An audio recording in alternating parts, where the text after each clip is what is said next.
Muy buenas, señoras, caballeros, muy buenas tardes a todos y bienvenidos a esta sesión sobre gestión emocional y financiera.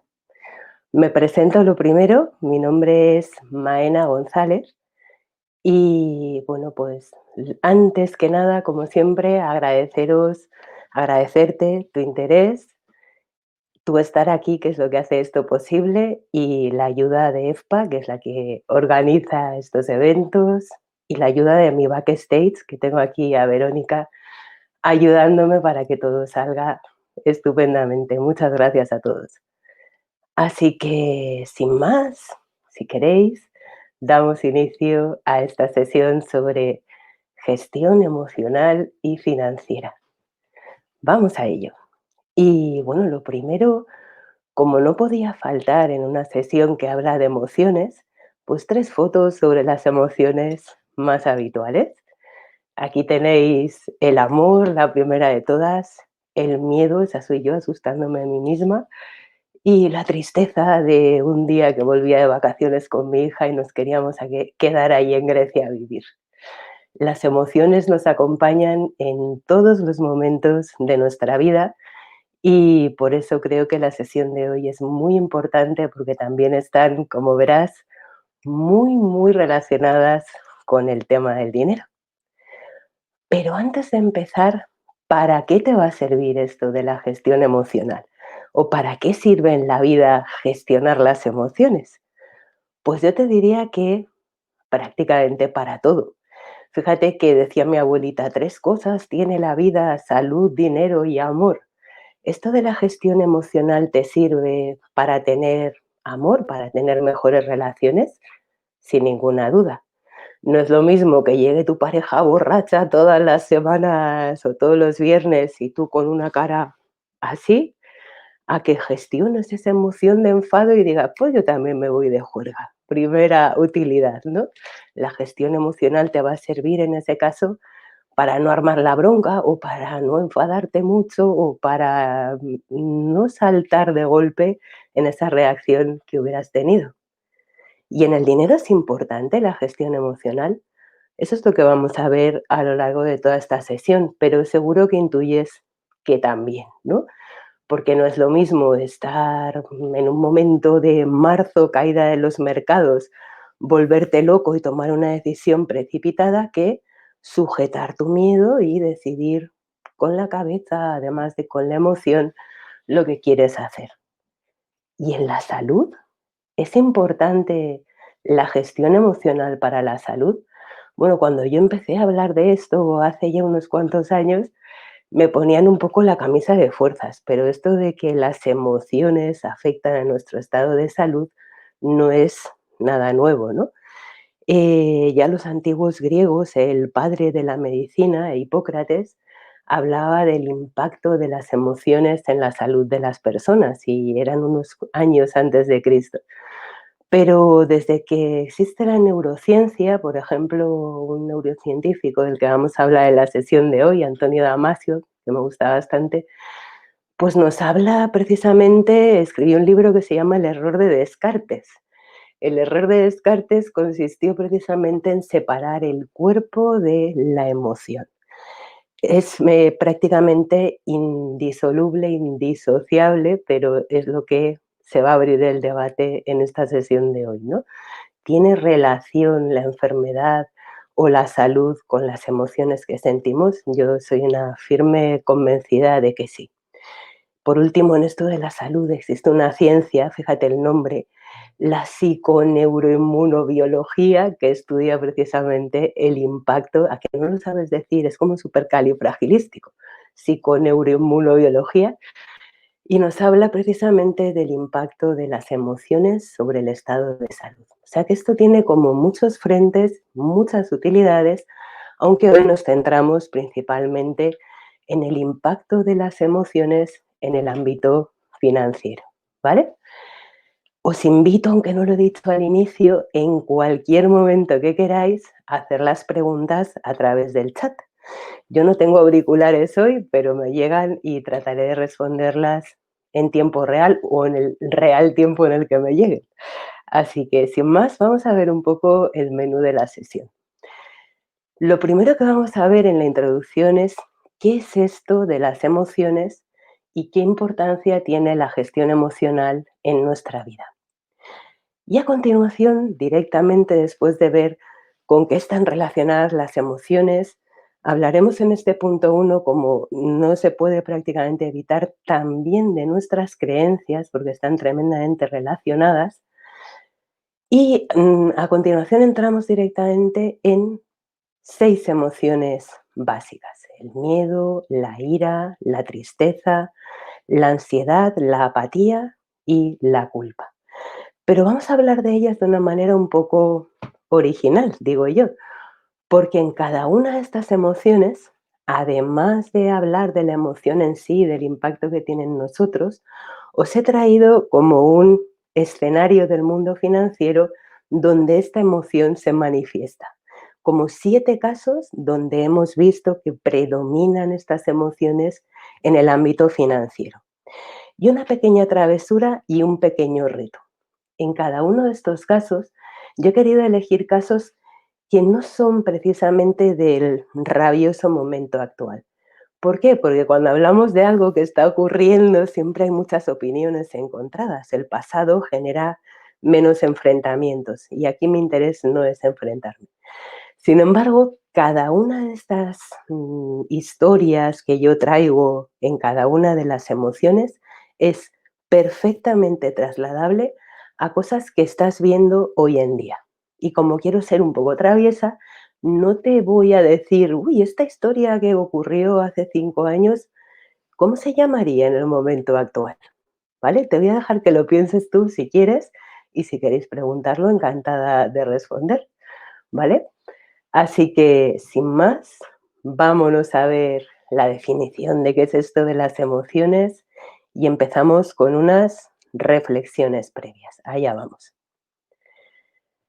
Y lo primero, como decíamos, esto de la importancia de las emociones no es nuevo. Ya hablaba sobre ello Aristóteles, Epícteto, traemos aquí. Aristóteles, en su libro La Ética de Nicómaco, decía: cualquiera puede enfadarse, pero hacerlo con la persona adecuada, en el momento oportuno, con el propósito justo y del modo correcto, eso no es tan sencillo. ¿A ti te parece que puede ser útil enfadarte mucho de la manera adecuada? Pues tal vez sí, ¿no? Para conseguir cosas o ponerte alegre justo con la persona adecuada y en el momento adecuado. A todos nos sugiere haberlo hecho en alguna ocasión en nuestra vida, ¿no? La segunda reflexión es de Epícteto, un filósofo griego que también nació un poco antes que Cristo y nos dice: las personas no se alteran por los hechos, sino por lo que piensan acerca de los hechos. Por eso no te suena nada extraño que ante un mismo evento cada cual reaccione de manera diferente. Si ahora mismo, espero que no, toco madera y lo desconvoco, entra un ladrón en casa, pues tal vez me diera por salir a enfrentarme a él, o a lo mejor a mi hija le da por salir corriendo. O sea, ante el mismo evento, cada persona reacciona de una manera diferente. Y esto es lo primero que vamos a explorar, de dónde puede venir esta diferente reacción ante un mismo hecho. Por último, uno de mis libros favoritos, En el Principito, de Antoine de Saint-Exupéry, nos dice que solamente se ve bien con el corazón. Lo esencial es invisible a los ojos. Y probablemente mucho de eso es lo que vamos a tratar en la sesión de hoy. Nos parece que vemos lo que vemos, pero debajo de lo que vemos hay muchas emociones, creencias que no se pueden mirar solamente con los ojos. Así que vamos un poco más y fíjate que lo primero que os traigo es una frase que me encantó preparando esto de las emociones. Ahora sí, vale. De Sigmund Freud en El malestar de la cultura, que dice: la sociedad se ve obligada a imponer normas que contengan la desbordante marea emocional.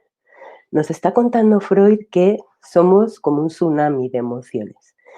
Y desde el principio de los tiempos, la primera foto que tenéis es el código de Hammurabi, igual la habéis visto alguna vez en el Louvre, como las primeras reglas que se inventaron y se pusieron por escrito 1700 años antes de Cristo, donde se empieza a hablar de la ley del talión, del ojo por ojo, diente por diente, es decir, para que no nos matemos todos o no nos volvamos locos con las emociones, la sociedad pone reglas como el código de Hammurabi, tenéis en la primera transparencia, o los famosos 10 mandamientos para contener la loca marea emocional que somos. Pero yo te sugiero también, a lo largo de esta presentación, que no solamente las personas estamos llenas de emociones. Y esta idea que te voy a compartir la saqué de un libro, que luego te lo pongo en la bibliografía. La he puesto al final porque siempre me preguntáis por libros. He puesto algunos libros sugeridos si el tema os interesa. Pero no solamente las personas son un cúmulo de emociones, sino que los propios activos financieros tienen muchísimas características emocionales. Esto viene de un libro que se llama Minding the Markets, que os traigo en la parte final por si lo queréis explorar. ¿Qué es lo que nos dice? Pues nos dice, por ejemplo, que los activos financieros, por sus características, son volátiles, es decir, se mueven mucho, y este movimiento de los mercados nos produce muchas emociones, nos produce qué alegría, estoy ganando, o qué horror, qué pérdida, ¿no? Esto es un componente que incita mucho a las emociones. Otra de las características de los activos financieros emocional es que son abstractos. A nadie le produce una emoción tener una acción de Endesa o de Repsol. No tiene ningún glamour, ¿no? Su propio valor está en las emociones que crean cuando suben, cuando bajan, ¿no? Y otra característica emocional de los activos financieros es que el feedback es inmediato, tienen continuo feedback. Tú te compras una acción y continuamente estás oyendo noticias que hacen que suba o que baje, y esto es un componente muy emocional de algo que no tiene nada de emocional como es un activo financiero, una acción o un activo de renta fija. No tiene ninguna emoción, pero parte del juego de comprar y vender es precisamente el juego de las emociones. Pero es que los propios jugadores del mercado están en una continuo también tsunami emocional. ¿Y por qué? Fíjate que la mayor parte de los gestores de fondos nos están diciendo, compra este fondo y mantén la inversión 5 años. Pero ¿hay alguno que no mire el mark to market diario? ¿O hay alguno que no vea, anda, cómo voy este mes respecto a los fondos de la misma categoría? Es una pequeña ambivalencia que también trae locos en el mundo de las emociones a los gestores de activos financieros. Tal vez algunos de los que estáis aquí lo estáis viviendo, ¿no? ¿Jugamos a corto o a largo plazo? ¿Qué es lo que estamos haciendo, no? En el fondo, cuando estamos comprando activos financieros, muchas veces estamos comprando sueños, como con la lotería, ¿no? Hacemos una historia, lo envolvemos y al final lo que estamos comprando es todo el entorno, todo lo que conlleva ese activo financiero. Por eso el mundo de las emociones está seguramente tan ligado al día a día en la gestión de activos. Aquí siempre que damos una charla, el pasador de transparencia se quiere quedar. Vale. Lo que veis en esta transparencia seguro que no es la primera vez que lo escucháis, ¿no? Podríamos decir que una persona humana se asemeja a un gran iceberg, a un enorme iceberg en el océano. Nosotros lo que vemos es la parte de arriba del iceberg. Lo que vemos es lo que la persona hace y lo que la persona dice. Pero lo que hacemos y decimos está completamente relacionado con nuestros valores y creencias y con nuestras emociones. En el fondo, lo que conocemos de nosotros y de la gente que nos rodea no creo que exceda ni del 5% de lo que hay. Por eso, ves en la parte de la izquierda, decimos, nosotros recibimos la realidad, pero lo que vemos no es la realidad. Hay casi tantas realidades como personas, porque la filtramos con nuestra percepción, con lo que nosotros conocemos, con nuestras experiencias anteriores, con nuestras emociones, ¿vale? Y por eso la figura del enorme iceberg. El comportamiento o el lenguaje de una persona es solamente una parte muy chiquitita de la totalidad. Todo lo demás está debajo y es lo que podemos aprender a gestionar un poquito más hoy.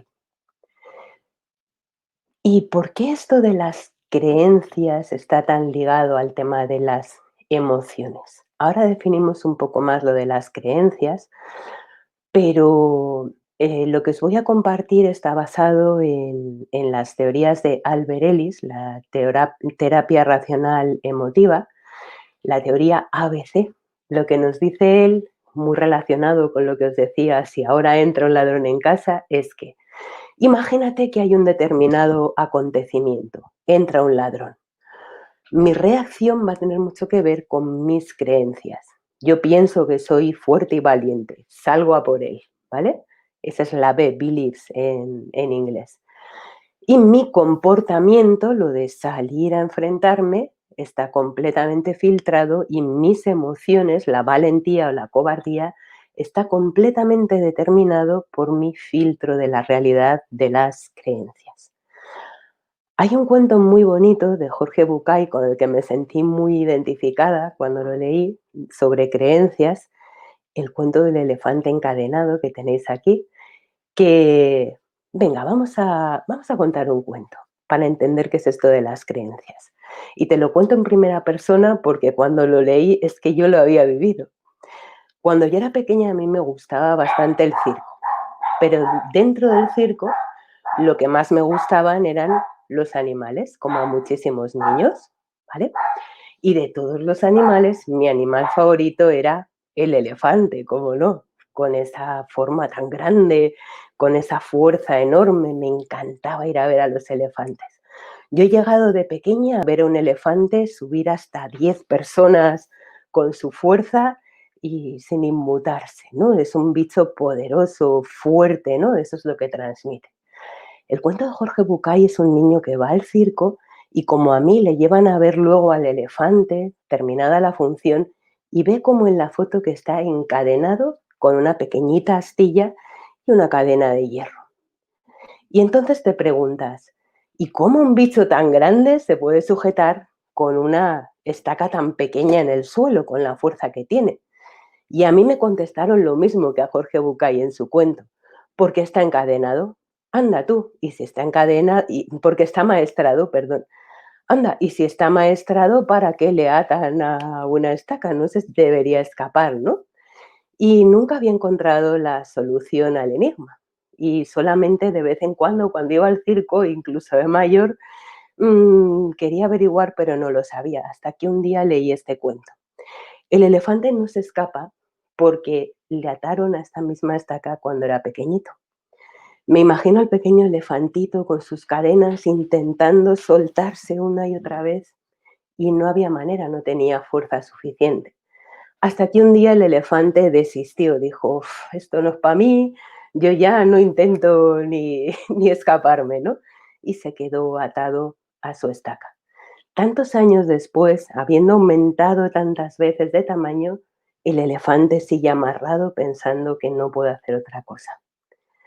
Nosotros somos como el elefante. ¿Cuántas cadenas, cuántas estacas chiquititas nos sujetan para hacer lo que queremos hacer? Y aquí seguimos amarrados a una realidad que no hemos revisado. Estas son nuestras creencias. Si tú quieres dejar de mover tus cadenas y quejarte de, madre mía, esta estaca que no me deja hacer algo, a lo mejor alguno de los temas que vamos a ver a continuación te puede guiar o te puede ayudar a revisar esto de las creencias. También en el tema del dinero o especialmente en el tema del dinero, esto de las creencias juega un papel muy, muy importante. Entonces, ¿qué es esto de las creencias? No las emociones, sino las creencias. Decimos, son axiomas que rigen nuestra vida, son principios que nos hemos creído. Y aquí te traigo, fíjate, todas las creencias tienen una intención positiva. Todas ellas. Dicen, no se basan en un sistema de ideas lógico. Por ejemplo, una de las creencias sobre el dinero. El dinero no trae la felicidad. ¿Para qué te han contado eso cuando eras pequeño? Probablemente, me imagino, no tengo ni idea, para que tú no te sientas desgraciado cuando no tienes dinero. Digo, puede ser una de las intenciones positivas. No te lo ha dicho tu padre para jorobarte, no, no, simplemente el dinero no trae la felicidad, con alguna buena intención.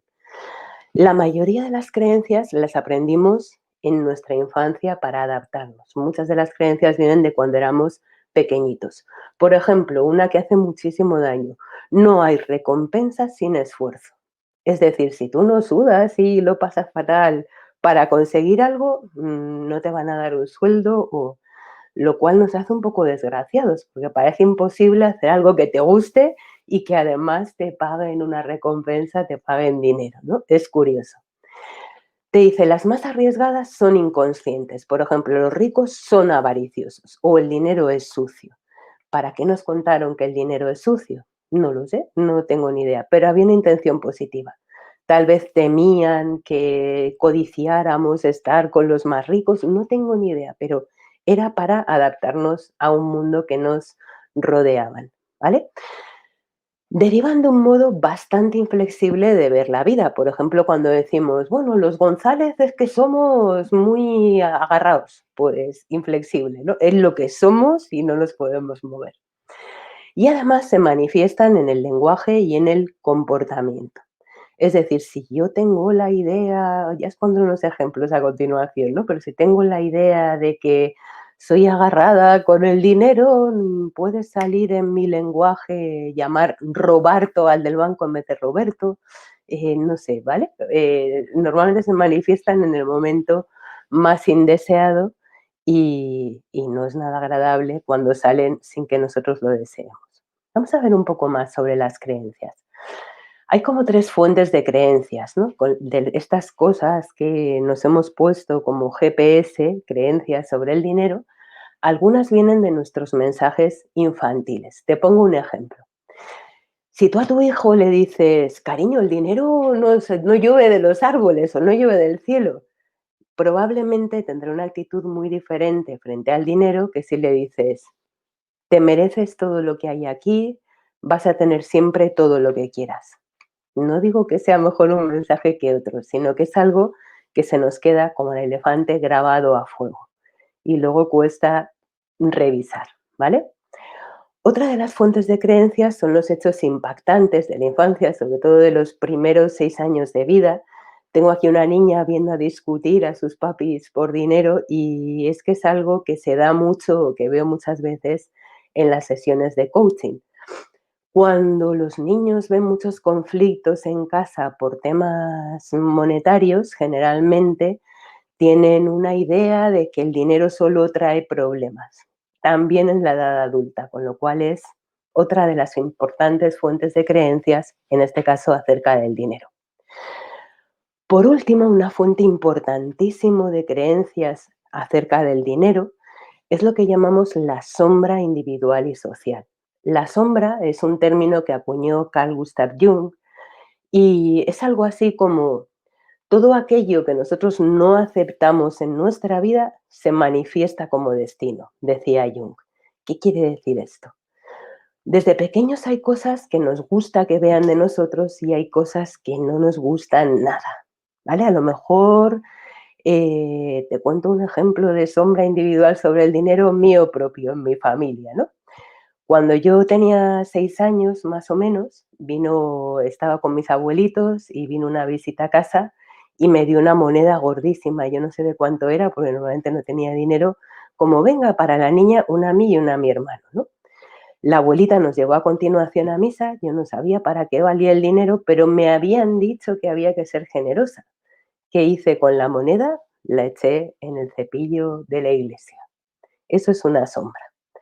Probablemente como niña yo tenía ganas de quedarme con esa moneda y comprar cosas que a mí me gustaran, pero como había que ser generosa y yo no quería que me vieran no siendo generosa, sombra individual, pues echo la moneda y ala, ¿vale? Con el dinero es que hay muchísima marea negra, ¿no? Sobre todo en la sociedad. La sombra social son esas cosas que nos están contando consciente o inconscientemente sobre el dinero, que nos tragamos desde pequeños sin darnos cuenta, pero que luego inciden muchísimo en nuestro comportamiento financiero.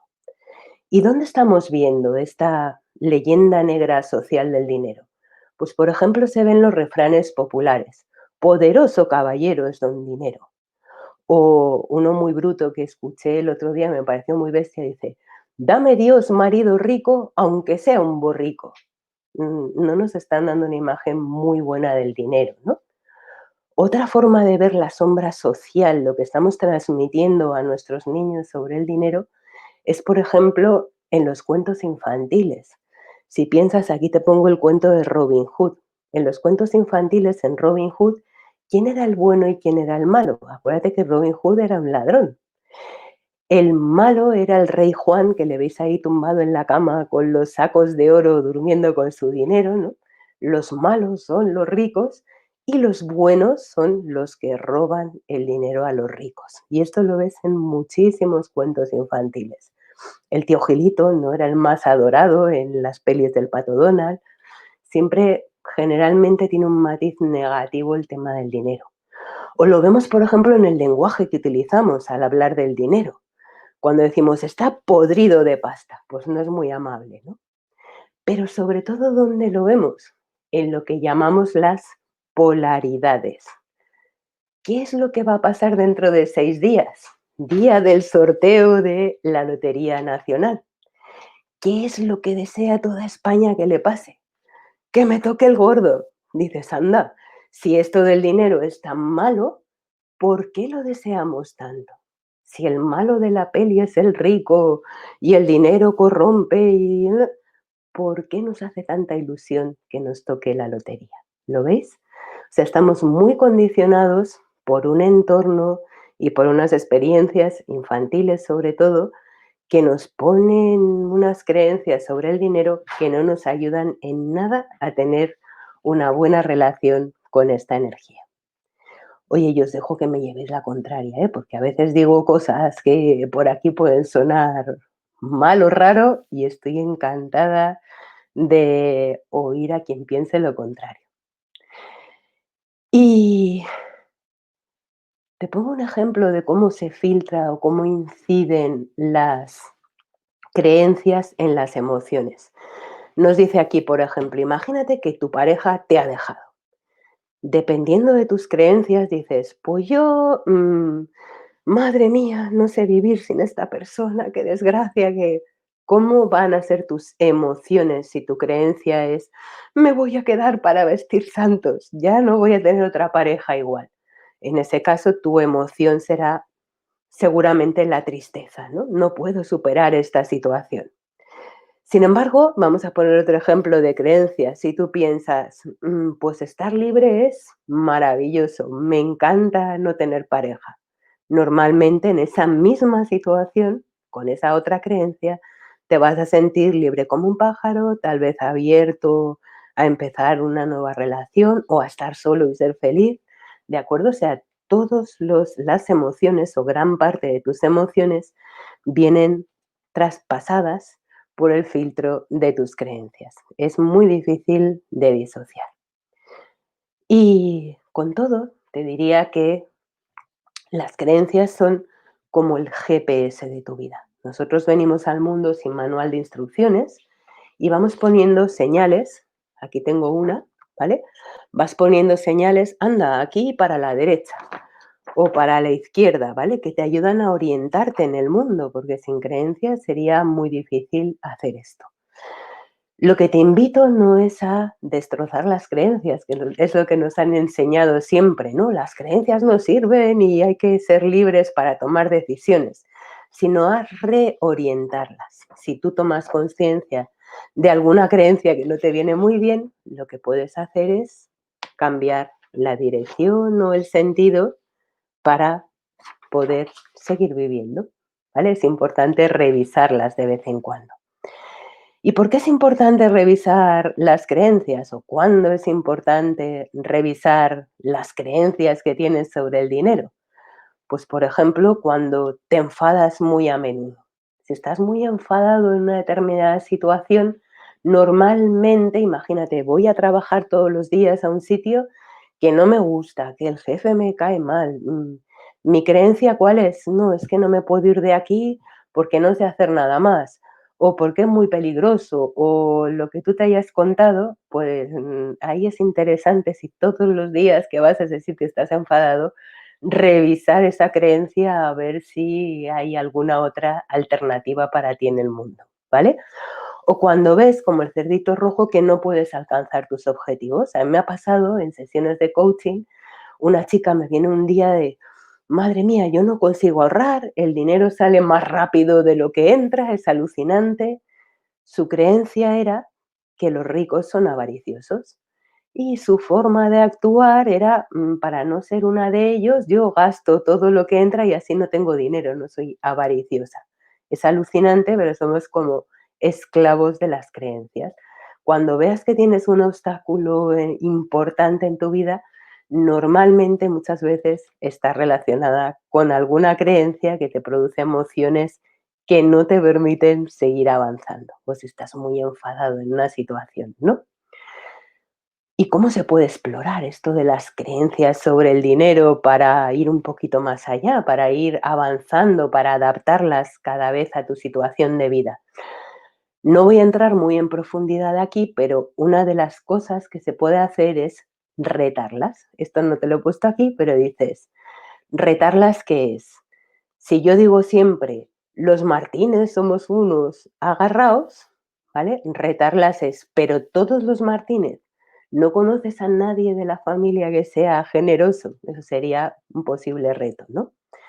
Otra de las formas de ir más allá de tus creencias es el dibujito que os pongo aquí, lo que se llama la pirámide de niveles neurológicos o la pirámide de niveles lógicos.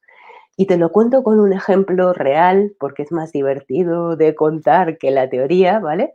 Un ejemplo real con nombre inventado de cómo se reta una creencia viajando por la pirámide de niveles lógicos. Fíjate, te hablo de un caso de una mujer que su problema era que era muy agarrada. ¿Y qué es eso de ser muy agarrada, María? Y no me lo sabía explicar muy bien. Entonces le dije, bueno, pues, ¿me puedes poner un ejemplo de una situación en la que has sido muy agarrada?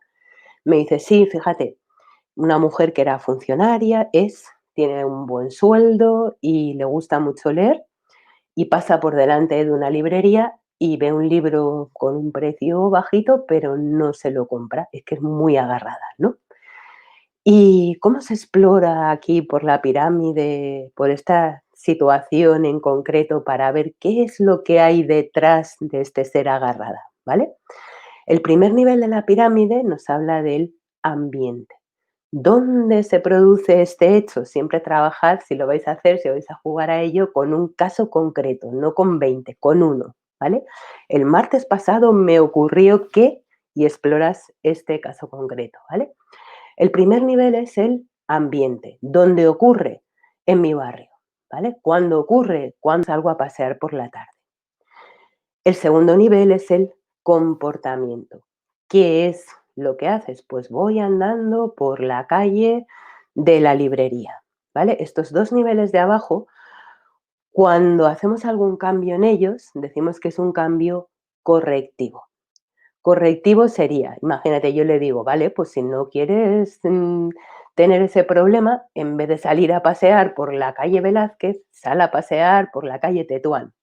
Ya habríamos arreglado el problema del libro, hemos arreglado algo de lo que no funciona, pero ella va a seguir pensando que es agarrada. ¿Lo ves? O sea, estos dos niveles de abajo, comportamiento y ambiente, pues son cambios tipo de comportamiento, pero no tienen ninguna trascendencia en el ser humano. Pero seguimos explorando. ¿Qué pasa cuando pasas por el escaparate? Capacidades. ¿Cómo lo haces, lo de no comprarte el libro?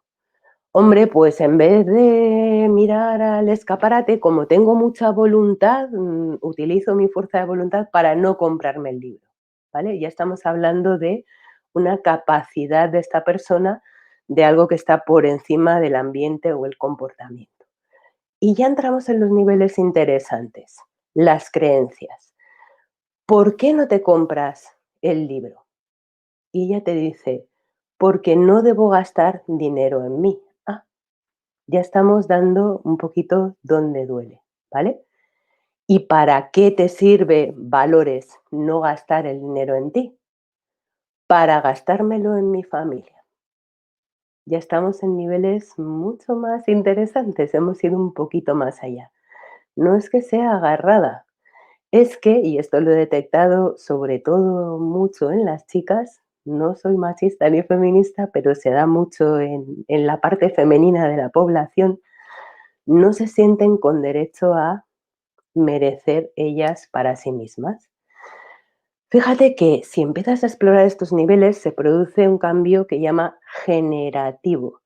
Si tú dices, anda, así que no puedes gastarte dinero en ti misma, ¿para qué te sirve no gastarte dinero en ti misma? Para ser una buena persona. Ah, si tú consigues cambiar esta creencia, ¿se puede ser una buena persona y gastarte algo de dinero en ti? Si ella consigue ver esto, no solamente va a cambiar la parte de abajo, sino también la parte de arriba de la pirámide. Tal vez se pueda dar permiso para comprarse el libro y no sentirse agarrada. Aquí ya hemos cambiado lo que no funciona y parte de lo que sí funciona. Lo hemos mejorado, ¿vale? Si sigues explorando hacia arriba, identidad. ¿Quién eres cuando no te gastas el dinero en ti? Y me dices, soy una buena madre. Esto, si consigues cuestionarlo, va a producir un cambio de arriba abajo en la persona, no solo en lo que no funciona, ni va a mejorar lo que funciona, sino que probablemente cambie mucho su forma de ser, su forma de actuar frente al dinero, como ocurrió en este caso. ¿Se puede ser una buena madre, María, y comprarte el libro? Hizo un clic, se dio cuenta, pero lo vio ella, ¿eh? O sea, esto sale siempre de su lenguaje. Cuando esto ocurre se llama un cambio evolutivo. Esta persona no es de broma, me llamó 15 días después de la sesión porque se iba a cambiar de coche. No solamente el libro, para que veáis si es importante esto de cuestionar creencias y más las relacionadas con el dinero. Tenemos enganches bastante importantes en este tema. Pues con todo ello deberíamos entrar ya en el tema de las emociones, ¿vale? Creencias inciden en emociones, son muy difíciles de separar y lo que tenéis aquí, no voy a dar una clase de medicina y además tenéis gente que lo hará mucho mejor que yo no soy médico, pero es un dibujito del cerebro humano para ver de dónde viene esto de las emociones. Y muy básicamente nuestro cerebro está dividido en tres partes. Lo que veis en el dibujo en rojo se llama el cerebro reptiliano y es el más primitivo, es el que nos lleva a hacer las funciones básicas, pues a respirar, ¿vale? Y el de las reacciones más instintivas. La parte amarilla es el cerebro límbico. Es posterior la creación del cerebro límbico a la del cerebro reptiliano y esta es la cuna de las emociones humanas, ¿vale? O sea, es antes el instinto que la emoción. En tercer lugar, lo que veis en azul, en gris, más bien en este dibujo, es el neocórtex. El neocórtex se forma muchísimo después de la formación del cerebro límbico. Entonces, las tres partes del cerebro inciden en un momento normal de toma de decisiones. Es decir, puedes tener una reacción muy instintiva, pero el neocórtex normalmente la para, ¿vale? Esto no siempre ocurre. Seguro que más de una vez has sido objeto, yo lo he sido desde luego, de lo que se llama un secuestro emocional. Llega una emoción, te invade y haces algo que dices, anda, ¿y yo he hecho esto? ¿Es posible? Y ni siquiera te has dado cuenta, ¿no? Lo que dice Antonio Damasio, os hablaba de él al principio de la presentación, un neurocientífico que trabaja en la Universidad de California Sur, dice, los sentimientos son indispensables para la toma racional de decisiones. Nuestra misión es descubrir cómo armonizar el cerebro racional con el emocional. Realmente son difíciles de separar, pero nuestra misión es aprender a separarlos. ¿Y para qué existen las emociones? No te voy a decir nada nuevo si te digo que cada una tiene su finalidad. Por ejemplo, la ira, la rabia, aumenta el ritmo del corazón, segregamos adrenalina, nos da energía para la acción. La felicidad aumenta nuestro canal de energía. Cuando estás contento te parece todo posible, no hay obstáculos, ¿no? La sorpresa, arqueamos las cejas y abrimos un poco más los ojos, pues nos amplía el campo de visión ante algo nuevo. O el asco, así con el labio ladeado, lo que intenta es bloquear nariz y boca para que no entre algo que nos parece tóxico. Y la tristeza, que no nos gusta nada estar tristes, pues la tristeza también tiene su dividendo positivo, ¿no? Nos hace ir hacia el interior. Eso creo que es un viaje que hemos hecho todos este año en más de una ocasión, ¿no? Con todos los cambios que hemos vivido. Todas estas emociones, nosotros vamos a hablar de 7, pero seguro que hay más, por lo menos el doble.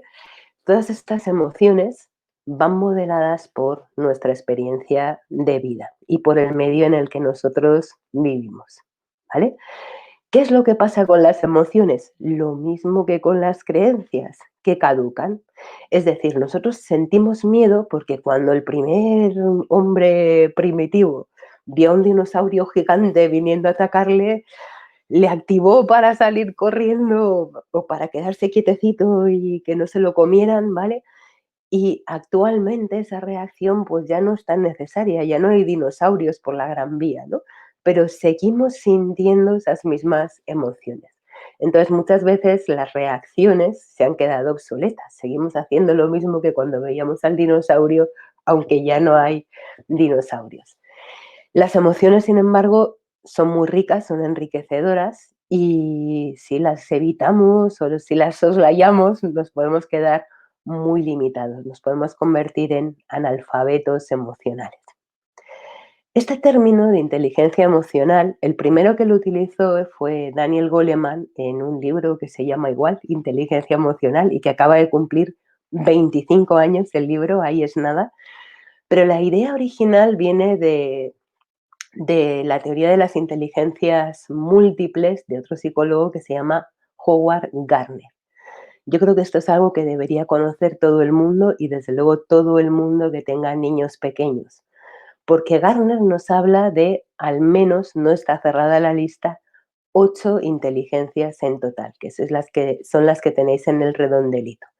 Fijaos que en nuestra educación tradicional siempre nos han hablado del cociente intelectual que tiene mucho que ver con la inteligencia lingüística y la lógico-matemática. Un niño inteligente era un niño que se le daban muy bien las matemáticas o que hablaba con mucha fluidez. Ahora mismo no, o sea, hay niños que no se consideraban inteligentes, pero es que tienen otro tipo de inteligencia. Aquí tenéis la musical, hay gente que nace con un don para la música, la kinestésica, yo tengo una sobrina que no se cae nunca porque, no sé, debió nacer de pie, tiene muchísima inteligencia para el movimiento. La inteligencia, y hay dos de estas inteligencias, la naturista, el tener mucho don para entender las cosas de la naturaleza, pero hay dos de estas inteligencias que tienen muchísimo que ver con la inteligencia emocional, que son las que Gardner llama, la tenéis aquí en verde, la interpersonal y la amarilla, la intrapersonal. Las dos tienen mucho que ver con las emociones. La interpersonal es la inteligencia que tenemos para detectar nuestras propias emociones y la intrapersonal la que tenemos para detectar las emociones de las personas que nos rodean. Ninguna de ellas es más importante que otra. Sin embargo, con este descubrimiento, fíjate que hay niños medicados por hiperactividad, realmente muchas veces es porque los colegios los abordan desde la educación tradicional, desde dos inteligencias. Y ellos tienen otro tipo de conocimiento, de inteligencia, les llegan las cosas de otra manera. A mí me parece muy valioso saberlo, sobre todo para educar a los niños y permitirles desarrollar lo que saben hacer bien. Por último, ¿por qué son importantes las emociones en finanzas? Fíjate que esto es más raro de entender, pero igual no tanto, ¿no? Lo que nosotros vemos de una persona es el cuerpo físico, pero debajo del cuerpo físico lo que somos tiene que ver con el cuerpo emocional, nuestras emociones, con el cuerpo mental, ¿vale? Con nuestra razón, con el cuerpo espiritual, ¿vale? No necesariamente religioso, pero todo ello conforma un ser humano, incluso el transgeneracional, lo que hemos heredado de nuestros ancestros. Todos estos componentes inciden en lo que se ve de nosotros, en lo que nosotros manifestamos sobre nosotros mismos. Nuestros pensamientos inciden en nuestros sentimientos, inciden en nuestras acciones. Así que nuestro patrón del dinero tiene muchísimo que ver con nuestras creencias y nuestras emociones acerca del dinero. Si tú a un niño le has dicho que el dinero es malo o que los ricos son corruptos o es lo que ha escuchado continuamente acerca del dinero, lo más probable es que no quiera saber nada del dinero de mayor y que tengas a una persona como esta que tienes aquí con los bolsillos fuera, no porque él no quiera tener dinero, sino porque es la cosa más asquerosa del mundo según ha escuchado en su entorno. Si tú enseñas a un niño o a un adulto, te puedes reenseñar en cualquier momento a tener una relación armónica con la energía del dinero, lo normal es que tengas una vida equilibrada en este aspecto. No hace falta que seas multimillonario, sino que sepas crecer hasta donde tú quieras crecer. Es decir, lo importante de las emociones y las creencias sobre el dinero es que te permitirán ser libre en este ámbito de tu vida, decidir para ti lo que tú quieras independientemente de lo que tu entorno diga. Igual suena muy raro esto que digo, pero incide. Tenéis aquí un mapa de las emociones de las que vamos a hablar, que viene de un libro que tenéis gratis en internet, de Antonio Galindo, gran psicólogo y gran profesional del que he tenido la enorme suerte de aprender muchas de estas cosas sobre emociones. Y él habla en su libro de 5 emociones básicas, inteligencia emocional para todos. Nos habla del miedo, de la rabia, de la apatía, no es muy habitual ver esta emoción en los libros, nos habla de la ansiedad y nos habla por último de la tristeza. Esas son las 5 que tenéis alrededor y en el centro la que se considera como la que está en el origen de todas ellas, la culpa y el victimismo. Vamos a ello, ¿vale? Os invito a explorar cada una de ellas desde el punto de vista financiero, que es donde estamos. Bueno, si tenéis alguna duda o comentario, yo encantadísima, de atenderlo o discrepancia, porque puede haberla, por supuesto. Ya os digo que esto no hace falta que os lo creáis. Lo que os invito es a experimentarlo en vuestra vida si algo de lo que hemos dicho resuena. La primera de las emociones con la que vamos a tratar es el miedo. El miedo es lo contrario del amor, no es lo contrario de la valentía, porque yo no he visto a ningún miedoso que pueda amar a nadie, ¿vale? No, el miedo te mete hacia adentro, el amor te expande hacia afuera.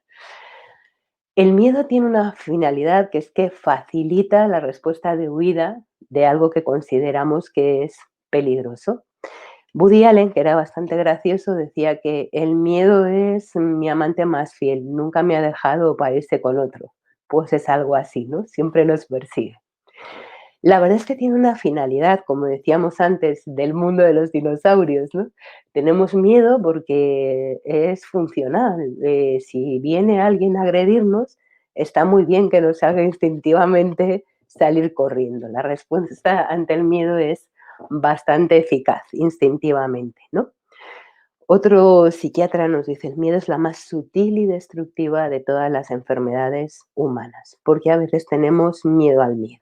Es decir, vivimos generalmente en el siglo XXI un poco demasiado enmiedecidos y esto nos quita un poco el permiso de hacer muchas cosas en la vida. En el tema de las finanzas, el miedo se trabaja bastante o aparece muchísimo en la foto. Y por eso hablamos, por ejemplo, del índice VIX, que le llamamos el índice del miedo. En realidad el VIX no nos habla de miedo, nos habla de la volatilidad, de lo que se mueve el mercado. se puede estar muy volátil y moverse para dar beneficios, pero se llama el índice del miedo. Hay otro índice que seguro que conocéis o tal vez conozcáis, que se inventó la cadena de televisión CNN, que se llama Fear and Greed, el índice de miedo y codicia, que te dice en función de si está en la zona muy roja o muy verde, si el mercado está muy demasiado codicioso o demasiado enmiedecido, ¿vale? Y os traigo un experimento que he comentado en alguna presentación anterior, a mí me hizo muchísima gracia, que hizo el año pasado Barclays, el banco inglés, encargó a la Universidad de Goldsfield un estudio para ver el impacto que las palabras que utilizamos en el ámbito financiero tienen sobre las personas. Entonces sentaban a gente delante de una pantalla y iban haciendo pasar palabras como unit link, no me sé las palabras que pasaban, ¿eh? O PPA o las que utilizamos habitualmente. Y lo que hicieron fue medir la respuesta emocional de las personas al ver estas palabras. Y lo que nos dice aquí es que el 17,3% de la gente tuvo sudoración. Aumentó el ritmo cardíaco en un 44% de las personas. O el 19% de las personas que estaban haciendo el experimento les subió la temperatura al ver estas palabras. O tuvieron un aumento del ritmo de la respiración un 11% o incluso calambres musculares un 23%. Esto del miedo tiene elevados dividendos en el ámbito de las finanzas, como veis, es una palabra que utilizamos muchísimo. ¿Y cuando vas a invertir puedes tener miedo? Pues yo te comparto que en el mes de marzo pasé bastante miedo porque tenía mis inversiones decididas. La verdad es que como también me dedico a las finanzas y al coaching, pues más o menos tenía en mi cabeza cuál era el peor escenario que podía ocurrir con las inversiones que había tomado, que había un poco de todo, y de repente empiezan a caer los mercados en picado y miedo no, pánico. Quiero decir, llegó un momento en que probablemente vendí en un momento malo, pero es que ya no podía soportar más mi umbral de insomnio, ¿no? Se te va el mercado y provoca miedo en muchas ocasiones. Estás perdiendo cosas que son importantes para ti, de ahí el miedo, ¿no? ¿Y qué ejemplo traemos de miedo en el ámbito financiero? No me regañéis, ¿eh? Lo que sí vale es decir, oye, pues yo esto no lo veo como miedo o no lo veo igual. Es completamente abierto.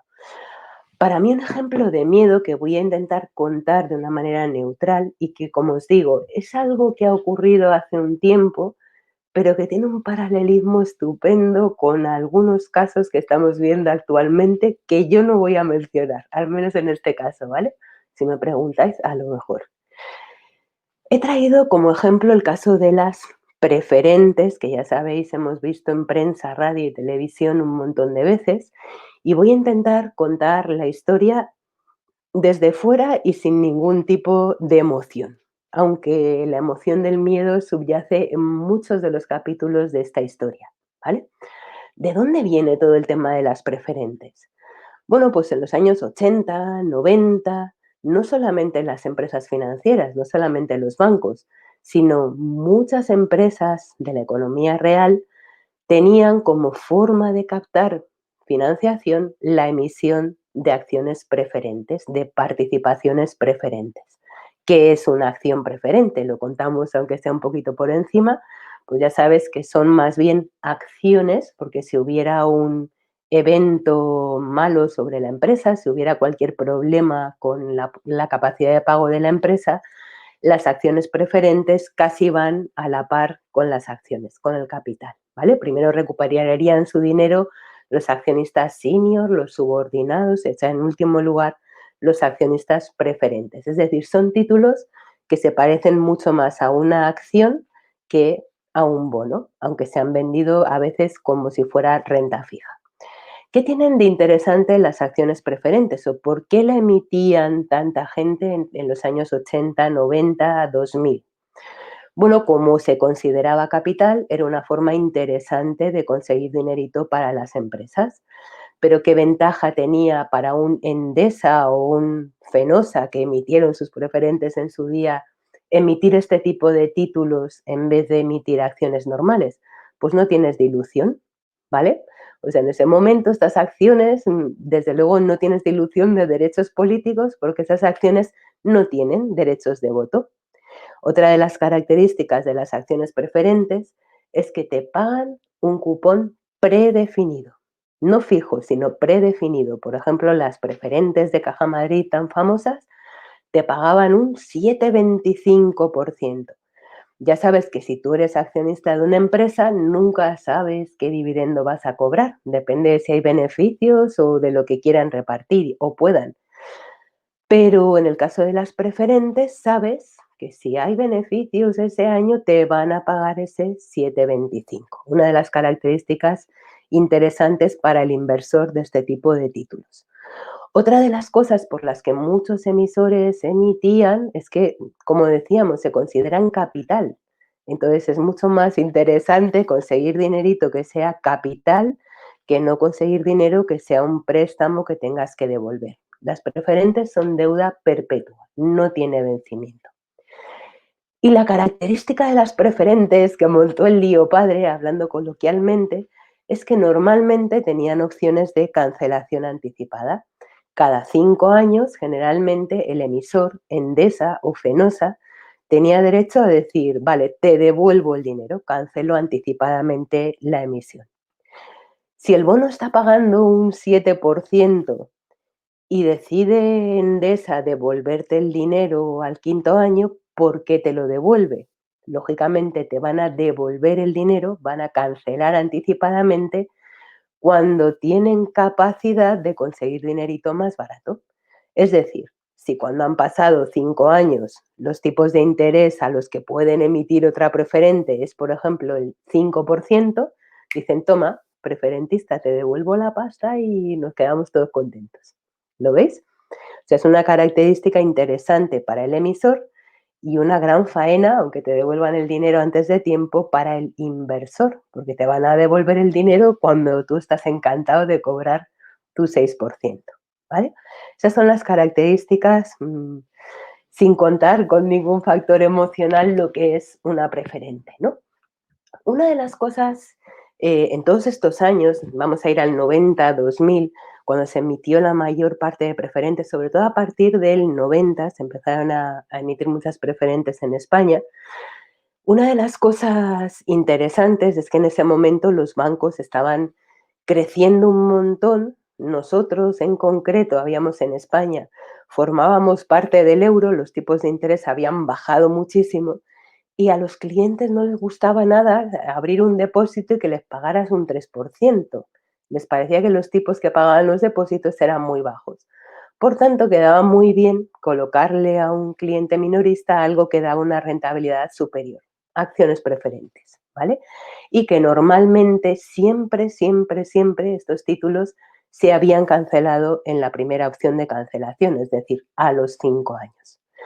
Resumiendo, lo vendieron muchas veces como una especie de depósito a 5 años que paga un tipo de interés más alto que un depósito normal y que esto de la opción de cancelación es muy probable, es casi seguro que muchas veces no se subrayó en el momento de la venta, pero otro de los factores que montó la tormenta perfecta. Si algún cliente que había comprado una acción preferente quería venderlas antes de tiempo, ¿quién le daba liquidez? ¿Quién se las compraba? Pues normalmente era el propio banco, el propio emisor. Esto queda un poco mal, yo me lo guiso, yo me lo como, ¿no? O sea, yo he emitido Caja Madrid una preferente, te la vendo a ti, Pepe Pérez, pero si tú la quieres vender antes de 5 años, yo te la compro. Y ese precio no parecía muy transparente, ¿no? La CNMV empezó a decir, esto no puede ser, ¿no?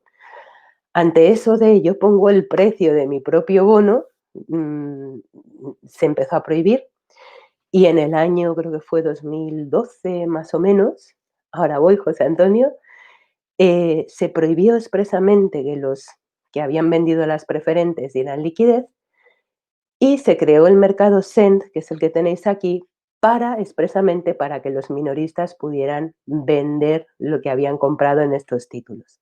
Me dice José Antonio que la duda que surge que cuando suponemos que somos capaces de tener el control, partimos de una base de la existencia de una especie de torre de control en nuestro cerebro que es capaz de influir en la propia producción de las emociones o actuar independientemente a ellas. Y la duda es si es posible que sea al revés, que sean las emociones las que nos controlen a nosotros. Pues ahora te respondo cuando termine con el ejemplo, que es una pregunta súper interesante. Muchas gracias. Ahora te digo, ¿vale?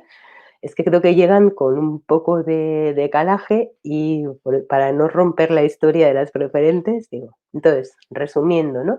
Decimos, los emisores, Endesa, Iberdrola, Caja Madrid, Santander, ¿vale? Colocaban preferentes porque les venía muy bien captar capital, podían pagar tipos de interés más altos y además no había dilución con este tipo de acciones, ¿vale? Y los inversores estaban encantados de comprar cosas que pagaban una rentabilidad alta y además siempre se habían cancelado al quinto año.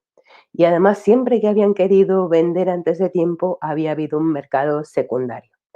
De repente se prohíbe lo del mercado secundario y estamos justo en el momento 2006 de crisis bancaria, crisis mundial, la subprime, que salen también por aquí en alguna parte de la foto.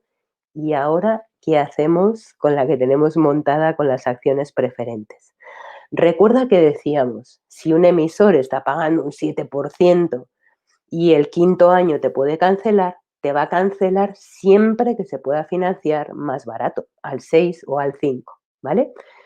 Pero, ¿qué pasa si en el momento de cancelación el precio es el 9 o el 10%? Que no te va a devolver el dinero. Y esto es lo que pasó. Esto se juntó en la tormenta perfecta de las acciones preferentes. Espiral de miedo. Los inversores que habían comprado acciones preferentes y que podían ver casi a diario el precio, lo que valían en su propio banco, que era el que daba la liquidez, de repente, ¡plas!, les desaparece.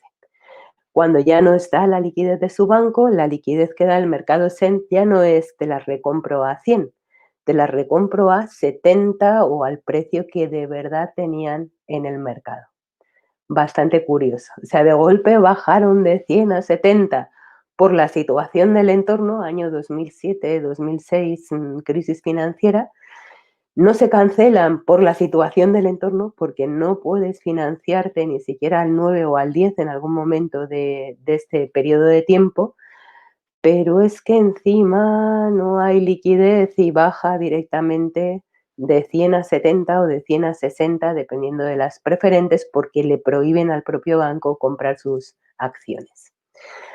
En esta tormenta perfecta hubo historias que terminaron muy bien. Por ejemplo, os traigo el caso de Endesa, que emitió preferentes minoristas, se la colocó un banco y no hubo ningún problema. Las canceló, los inversores recuperaron su dinero y todos contentos, ¿vale?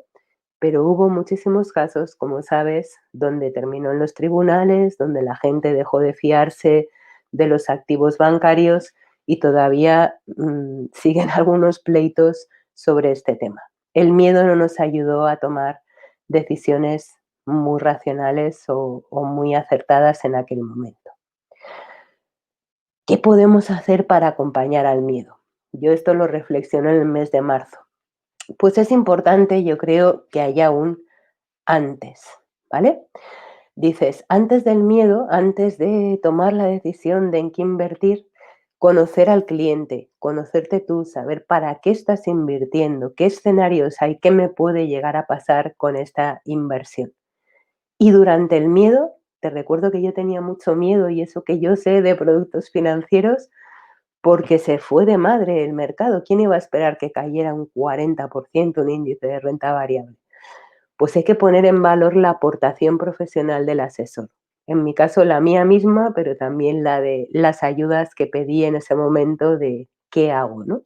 Hay que tomar una decisión y creo que justo en ese momento, en marzo, abril, vuestra labor ha sido muy importante de decirle a vuestros clientes, oye, ¿qué hacemos con esto, no? ¿Qué te sugiero? Espérate, no va a caer más. En función del activo que tuviera, ¿qué le puedes recomendar? Pero hay una cosa muy importante que no hacemos casi nunca, después del miedo. Quiero decir, cuando ya ha ocurrido esa situación, se ha perdido o no, o hemos conseguido recuperar, hacer un análisis exhaustivo de dónde nos hemos equivocado, qué podíamos haber hecho diferente, ¿no? Creo que esto es casi lo más importante y lo más novedoso, aunque no muy novedoso, que pueda aportaros aquí, ¿no? Cuando ha habido una situación grave o el cliente lo ha pasado mal, hacer este análisis de después de, ¿no? ¿Dónde nos hemos ido? Vientos y olas está siempre de parte del navegante experto, te digo aquí. Vamos a la pregunta que me hacíais por aquí sobre las emociones, ¿vale? Un segundo que me decía José Antonio, me dice que si es posible que en vez de nosotros tomar el control de las emociones, que si es posible que sea precisamente al revés, es decir, que sean las emociones creadas mediante mecanismos somáticos evolutivos las que provocan una respuesta en la torre de control, o dicho de otro modo, ¿hasta qué punto nuestra conducta no es más que la manifestación externa de emociones forjadas por la evolución de nuestra especie y sobre las cuales no tenemos un control? Pues es una pregunta buenísima, yo también me lo pregunto, José Antonio. ¿Hasta qué punto es precisamente para esto nos sirve lo que estamos tratando esta tarde? ¿Vale? O sea, por supuestísimo que si no hay gestión emocional, nuestro comportamiento va a ser de lo más primitivo, de lo más instintivo, ¿no?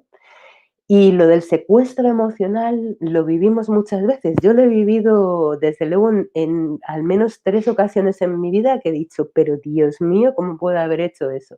Que no me he dado ni cuenta de lo que estaba haciendo.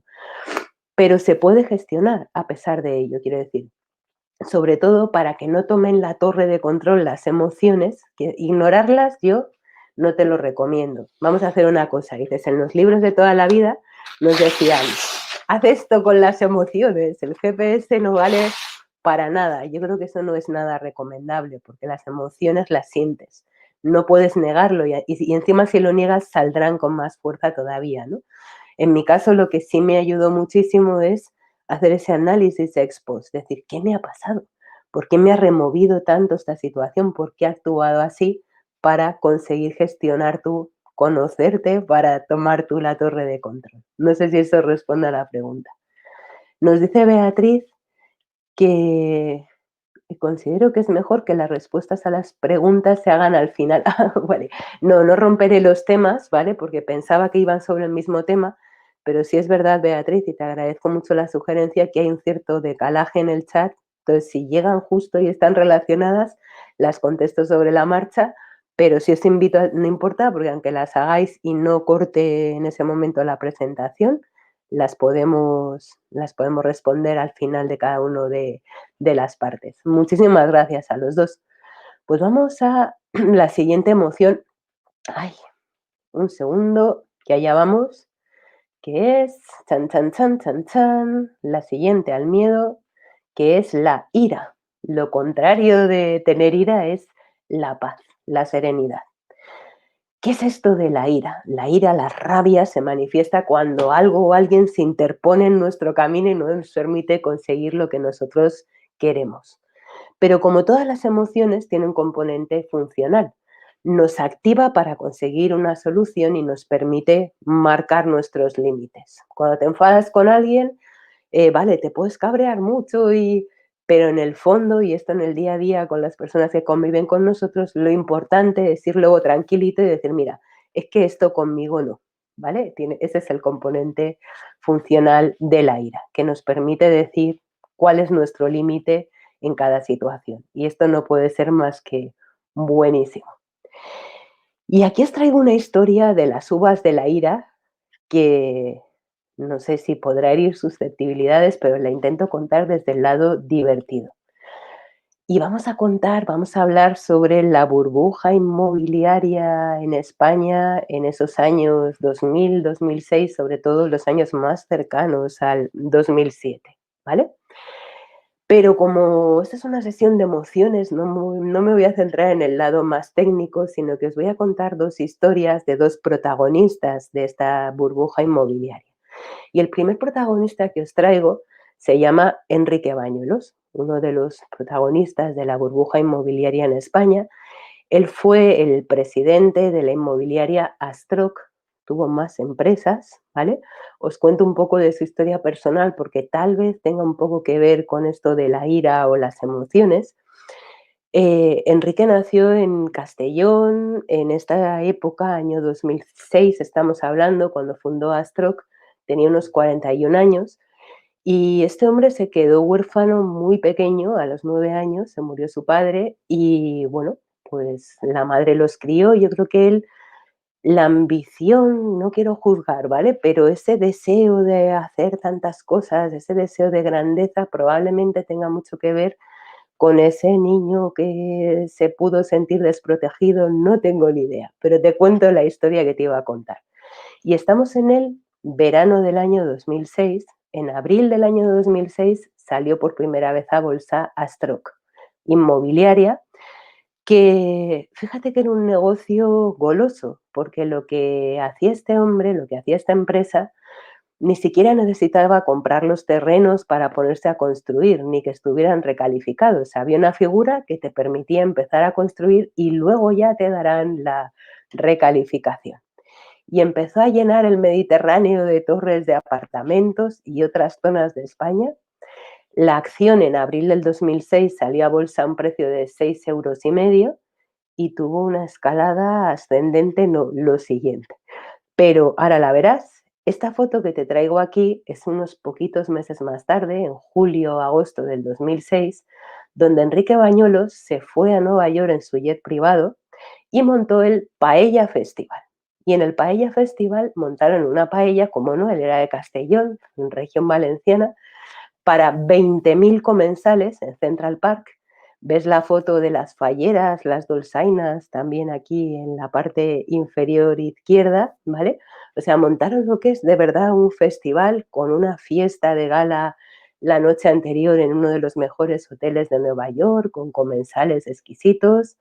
En el Paella Festival tuvieron la actuación de Francisco, o sea, para que nos hagamos una idea de la parafernalia que era aquello y lo que nos parecía posible en estos años del boom inmobiliario y en una empresa que había salido a bolsa unos poquitos meses antes, o sea, prácticamente era recién nacida y se va este hombre que, oye, tiene su parte admirable, a Nueva York a contarles sus planes de expansión. Quería expandirse por Brasil, Sudamérica y África y y Europa del Este, y dejaba Asia para un momento posterior. O sea, era un sin vivir, vamos, la cantidad de planes que había en esta empresa inmobiliaria. ¿Alguna empresa inmobiliaria más conoces de esta época, no? Aquí tenéis la foto de Seseña y de Paco el Pocero, que en paz descanse porque se ha muerto de COVID este año. Y nos dice el pocero: cuando yo llegué a Seseña solo había un señor con un burro. Esta historia es todavía más rara, porque por lo menos Bañuelos se montó en el Mediterráneo un montón de apartamentos y su acción se disparó de la cantidad de construcción que había, pero es que Paco el Pocero se puso a construir, entre otros sitios, en Seseña, que es un pueblo que está en la frontera con Toledo, si alguna vez habéis pasado. Tiene unos 10.000 habitantes y montaron viviendas para 13.000 más. Si veis el terreno, yo es que he veraneado, no por antojo, sino porque está muy cerquita del pueblo de mi madre, a 20 kilómetros de aquí. Y me acuerdo que cuando íbamos por la carretera nos decían: niños, un árbol, o sea, es que no hay agua en toda la zona. Y el proyecto de Seseña incluía un lago artificial con embarcadero y campos de fútbol que también hay que regar. Era alucinante. Y nos parecía bien todo. Y fíjate que en todo el secarral del terreno, con todos mis respetos, que es una tierra que yo quiero, estaba aquí las 13.000 viviendas y todo lo demás que quedaron, pues muchas sin vender o finalmente mal vendidas hasta 10 años más tarde, ¿no? La locura inmobiliaria, las uvas de la ira en el mercado español. No voy a hablar con detalle, pero Martín Safadesa, otra gran inmobiliaria que recién nacida entró prácticamente en quiebra en cuanto se fusionaron las dos empresas, Martín Safadesa, y ha sido de la suspensión de pagos más grande de la historia de España, 7.000 millones de euros. Cuando empieza toda la crisis inmobiliaria se crea la Sareb, el banco malo, se traspasan ahí, creo que fueron 50.000 millones de nominal de préstamos, Quiero decir, nos pareció el colmo hacia arriba cuando subía el mercado y los precios inmobiliarios, y también en la bajada, en la capacidad y velocidad de traspasar todo un lugar donde no se viera, ¿no? Aquí tenéis el gráfico de la cotización de Astroc, empieza en el 2006 a 6,5, sube hasta 73 ese mismo año o a primeros del 2007, y a partir de ahí empieza el descenso cuando se empieza a dudar de la contabilidad de la compañía y de los números que estaba publicando.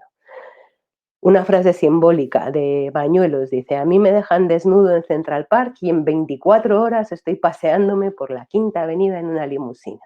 Pues denota tal vez la actitud de una persona con muchísima ambición. Y no creo que la ambición sea buena o mala, simplemente creo que a todos se nos fue un poco la cabeza en estos años de locura inmobiliaria.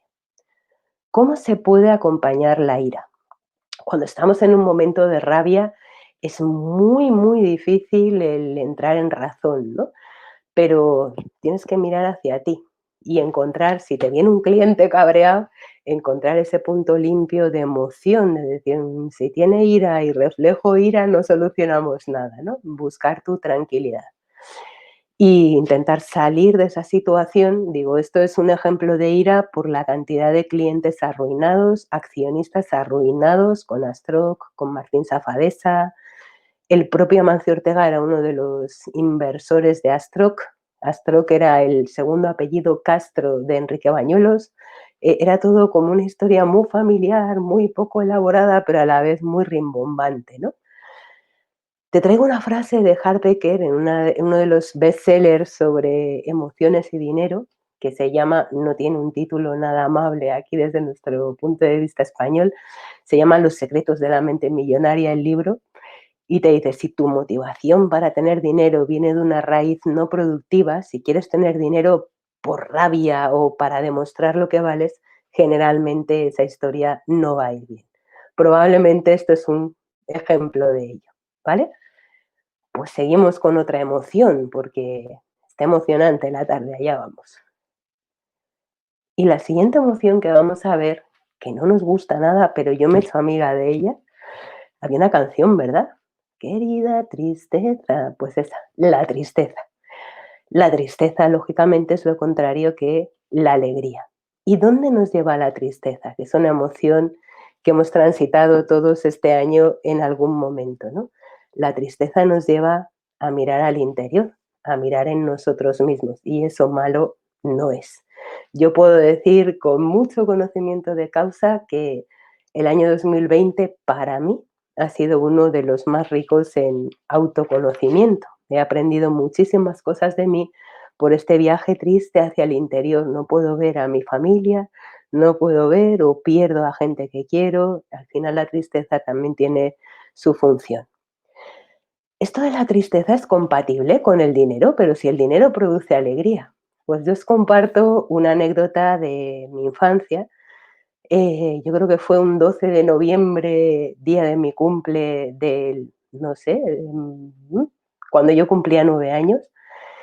Y antes de despertarme, de abrir los ojitos, tenía a mi lado en la almohada una muñeca, que le quitaban el chupete, y lo que oí fue un llanto de un muñeco, que era el muñeco más bonito del mundo, pero en vez de ponerme contenta por recibir un muñeco tan precioso, me dio por llorar. Y eso, pues no es tan raro.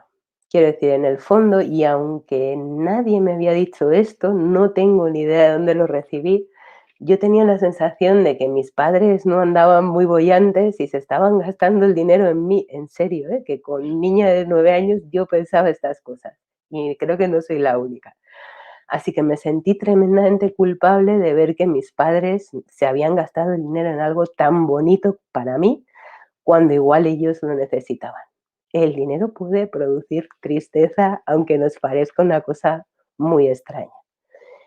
¿Y qué ejemplo te traigo yo de tristeza en el ámbito financiero? Este sí da un poco de tristeza, y sí que, fíjate, le veo un paralelismo enorme con alguna de las historias que estamos viendo actualmente en nuestro entorno, pero no voy a decir cuál, ¿vale? Es la historia de un fondo que se llama LTCM, Long Term Capital Markets, un fondo que se fundó en el año 94 iba a decir Nueva York, pero creo que nació en Londres, no estoy muy segura. Bueno, el fundador de este fondo, uno de los primeros hedge funds conocidos, fondo de inversión alternativa, John Meriwether, era un trader muy afamado, un señor que se dedicaba a trader, a comprar y vender en los mercados y tenía muy buena fama, trabajaba en Salomon Brothers, que era uno de los bancos de inversión molones de aquella época, y jolín, ya solo por tener a este gestor trader iba a tener muchos inversores el fondo. Pero no contento con esta figura, se juntó con 2 premios Nobel de aquel momento, con el señor Sols, que es el padre de la fórmula para valorar opciones, y con el señor Merton. Fíjate la historia, qué bonita se construyó, ¿vale? Tenemos a un señor experto en comprar y vender en mercados, a 2 premios Nobel, y por si no fuera suficiente, fíjate que estamos hablando de un fondo de inversión alternativa, es decir, peligrosillo, difícil que la gente invierta alegremente, también juntaron un antiguo vicepresidente de la Fed, bueno, antiguo no, el vicepresidente de la Reserva Federal, el Banco Central de Estados Unidos, dejó su puesto para unirse a este equipo de fundadores del fondo LTCM, año 1994. Lógicamente, con semejantes figuras, con semejante currículum, muchísimos grandes inversores quisieron entrar en el fondo. No digo muchísimos grandes inversores, sino inversores muy potentes, como Warren Buffett en aquel momento, los directivos a título personal de Merrill Lynch, de grandes bancos de inversión, invertían su dinero personal en este fondo que en muy poquito tiempo consiguió miles de millones de dólares de sus accionistas. El fondo se monta en el 1994, no estaba prácticamente regulado, primero porque en aquel momento había menos regulación bancaria que en el actual, y luego porque era un fondo de inversión libre, es decir, les daban más vía de libertad que a otros fondos, ¿vale? No le obligaban a tener un capital, no había mucho límite en el apalancamiento, ahora hablamos de eso, es decir, podían pedir prestado e invertir y no había problema, era una forma de ganar dinero. Y además hacían bastantes derivados. Fíjate con este currículum y qué resultados consigue este fondo. Fíjate en la parte de la derecha. En el 94 un 20%, el año siguiente un 43%, el siguiente también por encima del 40%. Es decir, estuvo 4 años con rendimientos por encima de los 2 dígitos. Un resultado espectacular. Así que cada vez crecía más el volumen de inversores que querían meter su dinero en este fondo. ¿Qué tipo de estrategias utilizaba el fondo? Estas están muy de moda actualmente. Jugaba sobre todo a valor relativo. Y te cuento un ejemplo de valor relativo para que lo entiendas, ¿vale? O por si no has oído hablar de ello sobre todo. Valor relativo es, por ejemplo, vamos a jugar a que los tipos de interés, una de las apuestas clave de este fondo, vamos a pensar que los tipos de interés en Rusia deberían ser los mismos que los de Europa. Imagínate que esta es la apuesta o era una de las apuestas, ¿no? Pero actualmente el tipo de interés en Rusia es el 10% y el tipo de interés en Europa es del 5%. No tiene sentido, ¿no? Igual Rusia converge a la Unión Europea, me lo estoy inventando, ¿no? Pero deberían tener un tipo de interés más parecido. ¿Qué es lo que hacen para jugar a esa convergencia de tipos de interés? Me compro el bono que tiene un tipo de interés más alto, el bono ruso, y vendo el bono que tiene el tipo de interés más bajo, jugando a que se van a juntar las tires de los 2 bonos, ¿vale? Eso es una apuesta de valor relativo. No estoy jugando a que bajen o suban los tipos, como se hace en los fondos de renta fija, sino a que el bono ruso va a ir mejor que el bono europeo. ¿Qué es lo que pasó? Gran parte de sus apuestas eran así, también había de renta variable, había de más tipos, pero por un lado este fondo estaba súper apalancado, piensa que puede ser endeudamiento. ¿Qué hacían? Dice, por ejemplo, pedían prestado a un banco, invertían en bonos y utilizaban estos bonos como garantía para conseguir más dinerito.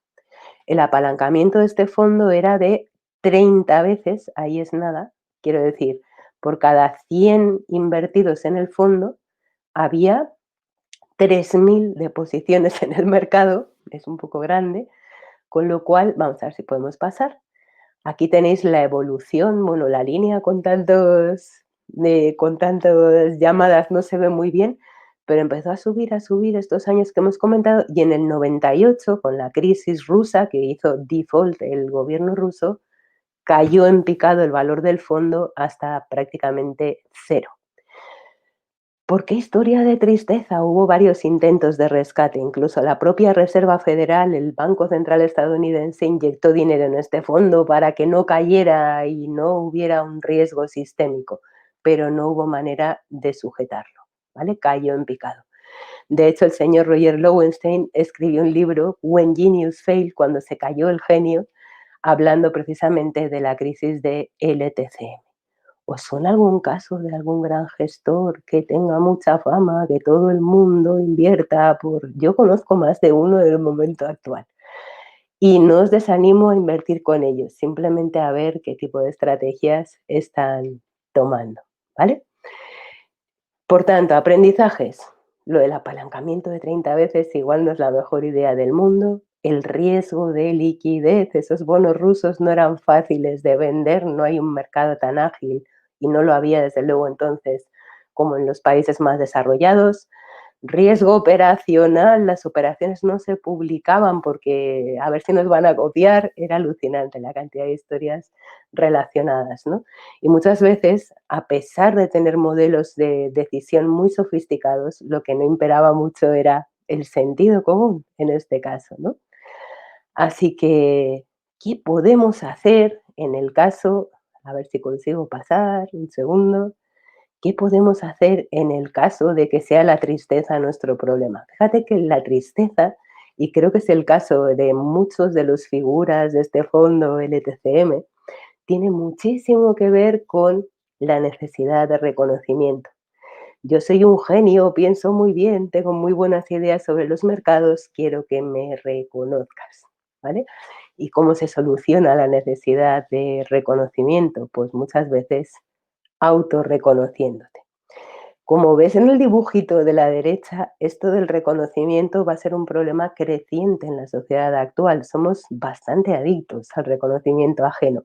Estamos todo el día viendo el número de likes, de visitas, ¿vale? Es muy importante bueno, yo me reconozco y si luego además me reconoce alguien, pues ya veremos, porque si no entras en estas historias de locura imparables. Nos dice José Manuel que la inversión financiera se basa en el trabajo, estudio, conocimientos, experiencia y dedicación. Pero en mercados secundarios es un cambio de cromos. No financias empresas, no creas riqueza.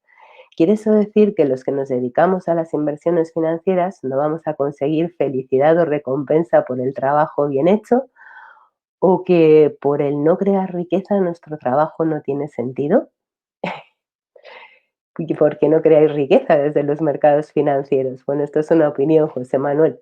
Yo creo que sí se crea riqueza desde los mercados financieros, independientemente de si aunque no estés financiando, un gestor de fondos no crea riqueza, claro que sí.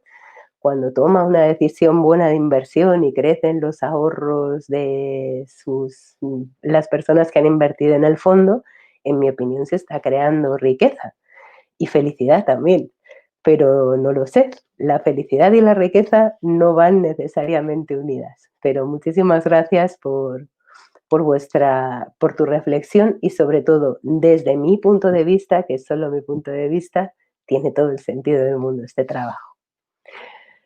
Nos vamos a una emoción diferente que es la ansiedad. Voy un poquito más rápido, que nos dice, la ansiedad tiene que ver con la obsesión. Yo tengo una persona muy cercana que es muy ansiosa y ve todos los escenarios horrorosos que pueden ocurrir en el entorno. Es una de las personas más inteligentes que conozco, pero siempre le parece que puede ocurrir lo peor, ¿vale? Ansiedades, que se nos ocurren todos los escenarios tremendos, todos los infortunios, pero la buena noticia es que tiene su intención positiva. Cuando tenemos la ansiedad se nos activa el cerebro buscando soluciones y al final si nos ponemos en serio, las encontramos. Y os cuento una historia de ansiedad, que no me da vergüenza decir el paralelismo con el momento actual, son iguales, solo que esta es la segunda vez que pasa este año, ¿vale? Lo contamos. Una historia de ansiedad probablemente es todo lo que ocurrió después de la crisis subprime del año 2008, después de la crisis de las hipotecas basura en Estados Unidos. Contamos un poquillo la génesis, pero sobre todo me interesa la parte de ansiedad, lo que hicieron los bancos centrales, ¿no? Ya sabéis que en Estados Unidos, año 2005-2006, se dan también todos los ingredientes de la tormenta perfecta que hemos comentado en España. Precios inmobiliarios subiendo a un momento de crecimiento económico, la gente compra casitas, los bancos poco regulados, les da por financiar todo y cuando ya se ha acabado la capacidad de financiar se dedican a vender préstamos para seguir creciendo, que es lo que tenéis en esta transparencia, hacen titulizaciones y la banca venga a crecer y venga a financiar cualquier cosa, decíamos, daban hipotecas hasta los ninjas. Ninjas son las siglas de no income, no job or assets, es decir, no tienes ni activo, ni trabajo, ni nada, pero te doy el préstamo hipotecario. Esto tenía muchos ingredientes para acabar reventando y reventó, ¿vale? Llega el año 2006-2007, empieza a caer la economía, empieza a caer el precio de las casas y todo esto se viene abajo y es una crisis sobre todo de confianza en el sistema financiero. ¿Y qué es lo que hacen los bancos centrales? Esto lo contamos en el 2008, pero está pasando ahora mismo otra vez en el año 2020. Lo primero que hacen los bancos centrales buscando una solución desesperada a qué hacemos para que la gente quiera volver a confiar en los bancos es inundar de liquidez en el mercado. La Reserva Federal primero, ¡plas!, baja los tipos al 0% en nada de tiempo, el Banco Central Europeo tarda un poco más, y luego empiezan a dar dinero a lo bestia. Dicen, el primer plan, todos tienen nombres como de litrona, el primer plan de dar dinero al mercado se llamó LTRO, Long Term Repo Operations, pero vamos, consiste en los bancos compran bonos, por ejemplo, compran activos, se los dejan al Banco Central como garantía y yo les presto dinero. Ahí es como los bancos jugaban a lo que llamaban el carry trade. Me compro un bono que paga un 3% y el dinerito que necesito para comprar me lo presta al 0% el Banco Central. He ganado 300 puntos sin hacer nada, sin asumir prácticamente ningún riesgo. Esos son los famosos electro sin T. Pero claro, se dio cuenta el Banco Central de que el dinero no llegaba nunca a las empresas y familias, se quedaba en el ámbito financiero, ¿vale? ¿Para qué voy a asumir otro riesgo si aquí gano ya dinero?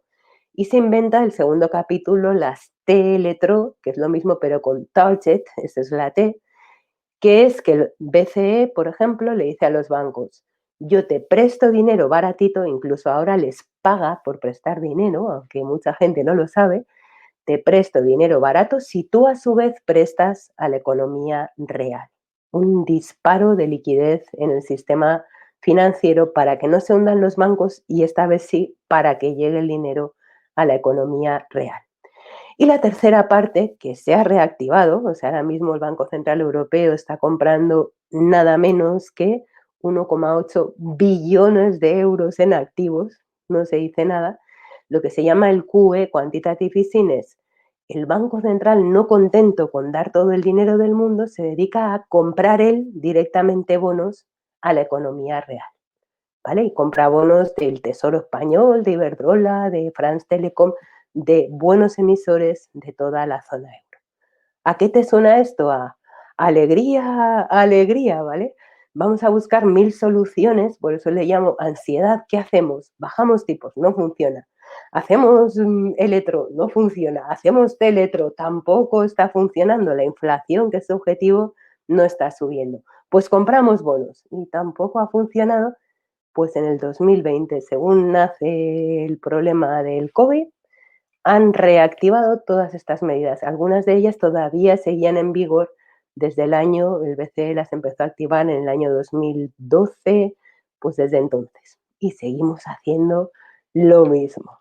No sé si merecería la pena darle una vuelta a esto de las medidas ansiosas para solucionar problemas, pero al final el resultado, que es lo que veis en el gráfico, es que se ha disparado el volumen de activos de los bancos centrales, es decir, se ha multiplicado por 2 y desde enero algunos están a punto de volverse a multiplicar de enero a ahora por 2. Alucinante. Vamos a nadar en liquidez durante un montón de años. Así que ante la ansiedad, ¿qué hacemos? Pues probablemente detectar las situaciones que provocan la preocupación, pero la reflexión que abro es tal vez pensar un poco más despacio. Ahí queda, no lo sé. Problemas de ansiedad. Y nos vamos a otra emoción, porque si no, no nos va a dar tiempo a preguntas y no me gustaría perdérmelas, ¿eh? La apatía, que pocas veces la escuchas como emoción, es lo contrario del coraje. La apatía es este cliente tuyo que viene y dice, anda, ¿y qué hago? ¿Invierto o me lo gasto? Y llevo así 10 años y nunca he empezado a ahorrar o a invertir, ¿no? Apatía es que no sé qué hacer con mi vida, pero tampoco estoy muy por la labor de ponerle una solución. Va asociada a la sensación de no puedo, no, pero ¿cómo voy a invertir si tengo muy poco dinero? Pero detrás del no puedo hay un no quiero, porque cada uno es libre de decidir sus prioridades. No lo perdamos de vista. Y el no poder tiene su ventaja. ¿Y qué historia traigo de apatía que voy a contar muy resumida? Pues probablemente la crisis griega que empezó en el año 2009 y todavía está dando sus últimos coletazos tiene mucho que ver con esto. Muy resumido. Los griegos entran y os voy a resaltar alguna cosa que os va a interesar, porque tiene que ver con España ahora mismo. Los griegos entran en el euro en el año 2001, había una serie de requisitos de convergencia, le dan sus números a Europa, Europa dice estupendo, adelante, y unos años más tarde, en el año 2009, pues se descubre que los números que habían facilitado Europa no eran ciertos. Habían dicho que tenían un déficit del 3% y llegaba al 12%, nada menos. La deuda pública tampoco era, habían hecho operaciones raritas, no voy a entrar, y no era la que habían reportado, por tanto, la situación económica del país era bastante desesperada. ¿Qué hizo Europa respecto a Grecia? Grecia ha recibido hasta 3 planes de ayuda diferentes. El primero en el año 2010, lo tenéis aquí, unos 73.000 millones de euros. El segundo en el año 2012, 154.000 millones de euros adicionales.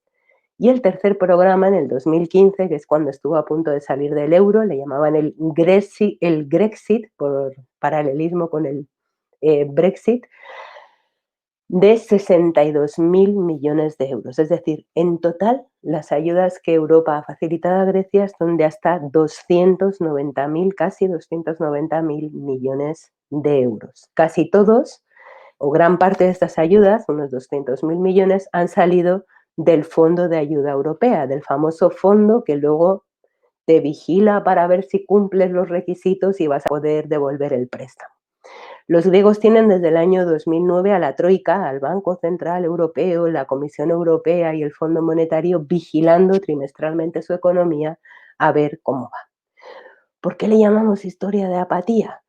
Porque es muy raro que después de un primer rescate que ya fue difícil, la economía no reacciona, haya un segundo milmillonario rescate y un tercero, y en el 2018 se libraron finalmente de la vigilancia de la troika, pero vamos, que no se han librado, siguen haciendo reportes trimestrales. Es decir, la facilidad o la rapidez de reacción no fue mucha. Y un poco los números griegos, esto es el tiempo que tienen, o en qué emplearon las ayudas, es lo que ves en la bolita. Casi todo fue, gran parte de las ayudas, a pagar la enorme deuda pública que tenían. Los préstamos se van a devolver algunos casi a 50 años, es casi como un regalo. Esta es la foto de su economía. La primera es el PIB creciendo, ya ha empezado a crecer estos últimos años, aunque lógicamente este año 2020 van a bajar. Las tasas de desempleo que tenía Grecia, es que fíjate, en el 2010, 13%, ha llegado a subir hasta el 27,5% de desempleo, Eso es insostenible en una economía. Y esa es la situación de sus bancos. Los préstamos impagados llegaban a casi el 50%, a ver qué economía puede soportar eso, o el ratio de capital de sus bancos, sabéis que llegaron a tener un corralito en el 2015, pues prácticamente inexistente, ¿no? Y la evolución de sus tipos de interés y de su deuda pública. La facilidad de reacción no fue mucha, ¿no? Entonces, cuando sentimos relación con la apatía, ¿qué podemos hacer? Pues entender qué beneficios tiene esto de no tomar decisiones con la misma rapidez y decidirnos en salir a la acción, ¿vale? Tenemos la última emoción, que es la madre de todas las emociones, que se llama la culpa, lo contrario de la responsabilidad. La culpa se da cuando he hecho algo que yo creo que no debería haber hecho y por tanto implica un castigo. A veces hasta nos autocastigamos, ¿no? Al final la culpa y el culpable, la víctima y el victimario son parte de la misma energía. Y ejemplo financiero de la culpa que os traigo, que nos va a sonar raro, es precisamente el de los suelos y techos de las hipotecas, situación que a mí me da muchísima pena y que voy a intentar contar de una manera inocua, a ver si lo consigo, ¿no? Nos vamos al año, bueno, 99, cuando adoptamos el euro, los tipos de interés empiezan a bajar a lo bestia, estamos además en un momento de boom inmobiliario, todo el mundo comprando casas, como los tipos han bajado, todo el mundo pidiendo préstamos. ¿Y qué es lo que pasa? En un momento dado, el Banco de España se asusta. Dice, vale, ahora que los tipos están bajitos, bajitos quiere decir que España tenía tipos del 14, 15% y de repente están en el 4% y todo el mundo está hipotecado y además a tipo variable. El Banco de España obliga o recomienda, perdón, a los bancos a que ofrezcan productos de cobertura a sus clientes. Y uno de los productos estrella eran los suelos y techos de las hipotecas.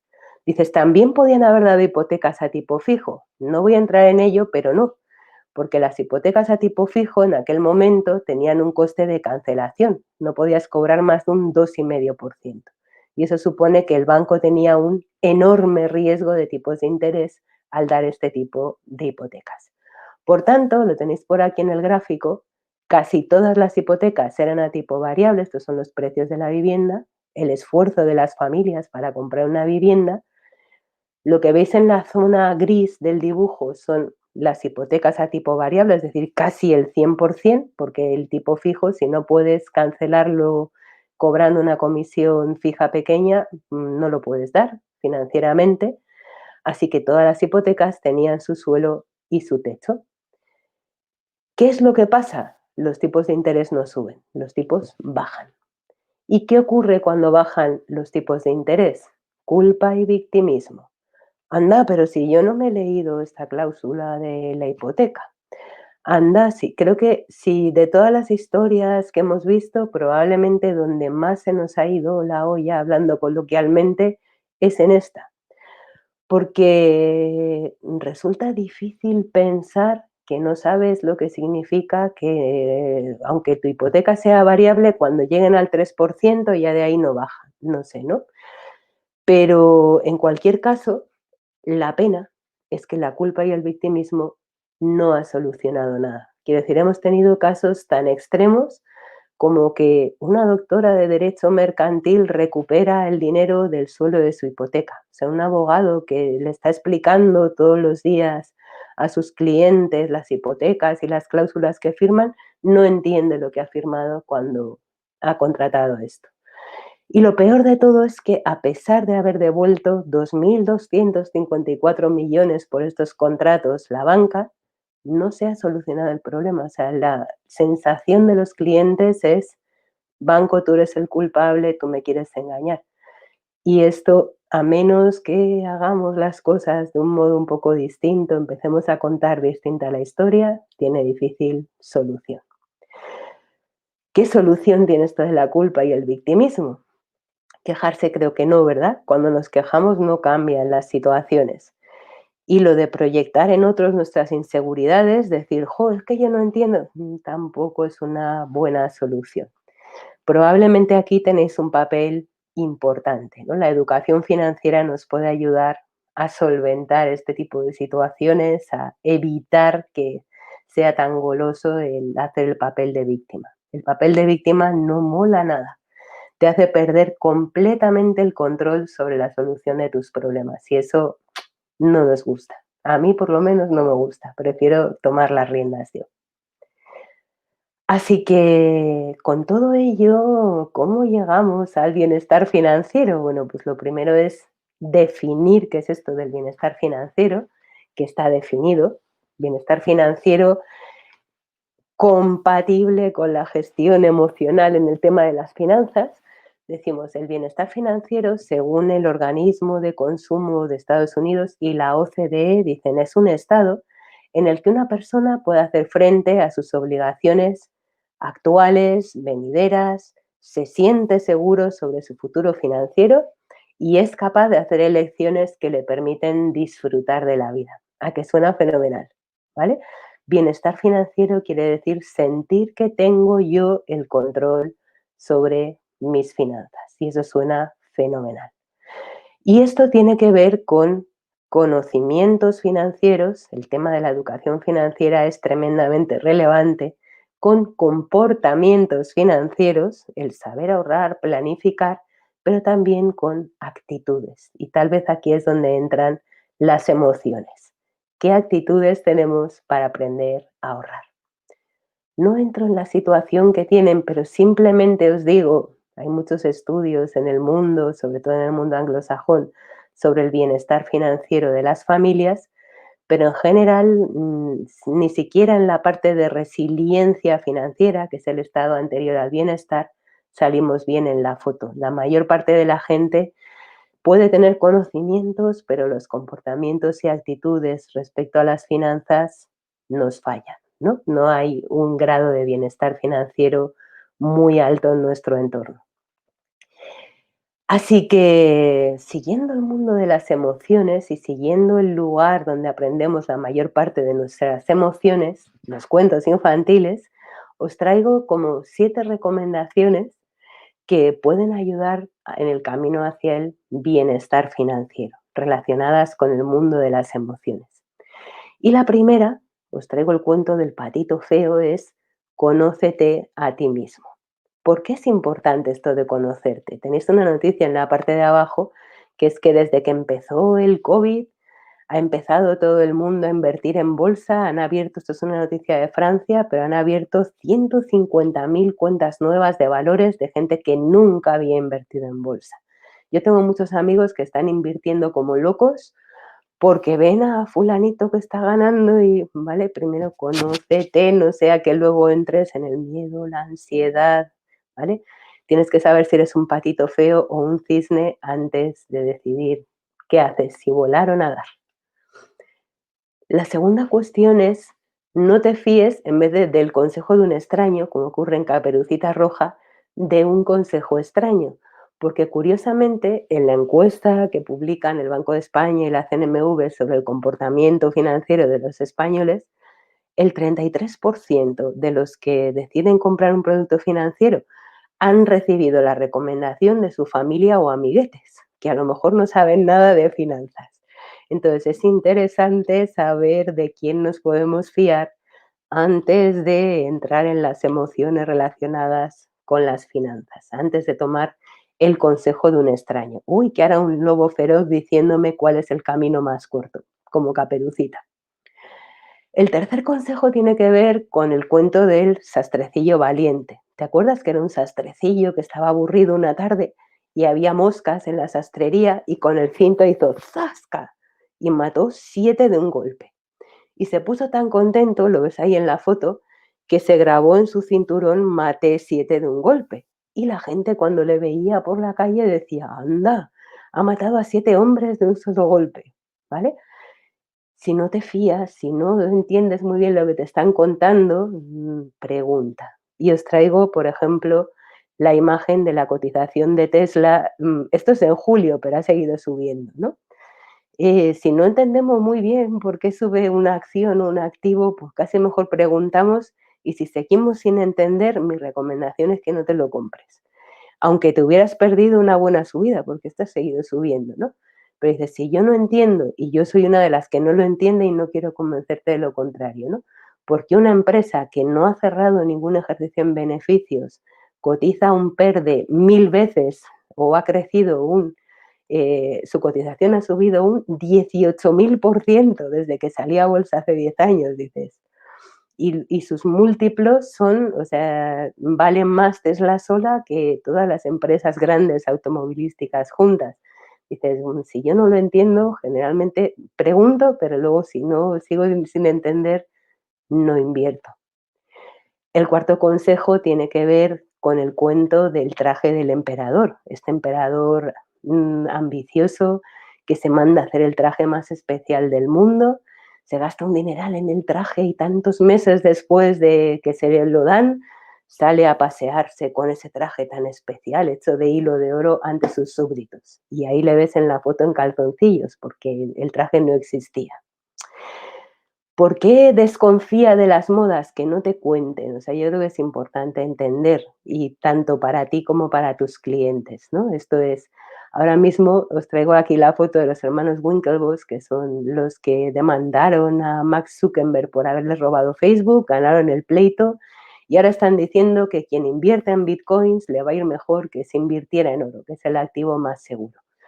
No te digo, no te fíes de las modas, investiga, porque muchas veces no tienen demasiado sustento. No sé si el Bitcoin la tiene, yo tampoco la entiendo. El quinto consejo viene de la Bella Durmiente, que se pinchó con el uso de una rueca porque nunca en su vida había visto una, ¿vale? Evita lo desconocido. Tenemos aquí la noticia, por ejemplo, los CFDs, que son opciones, son los activos financieros más exóticos.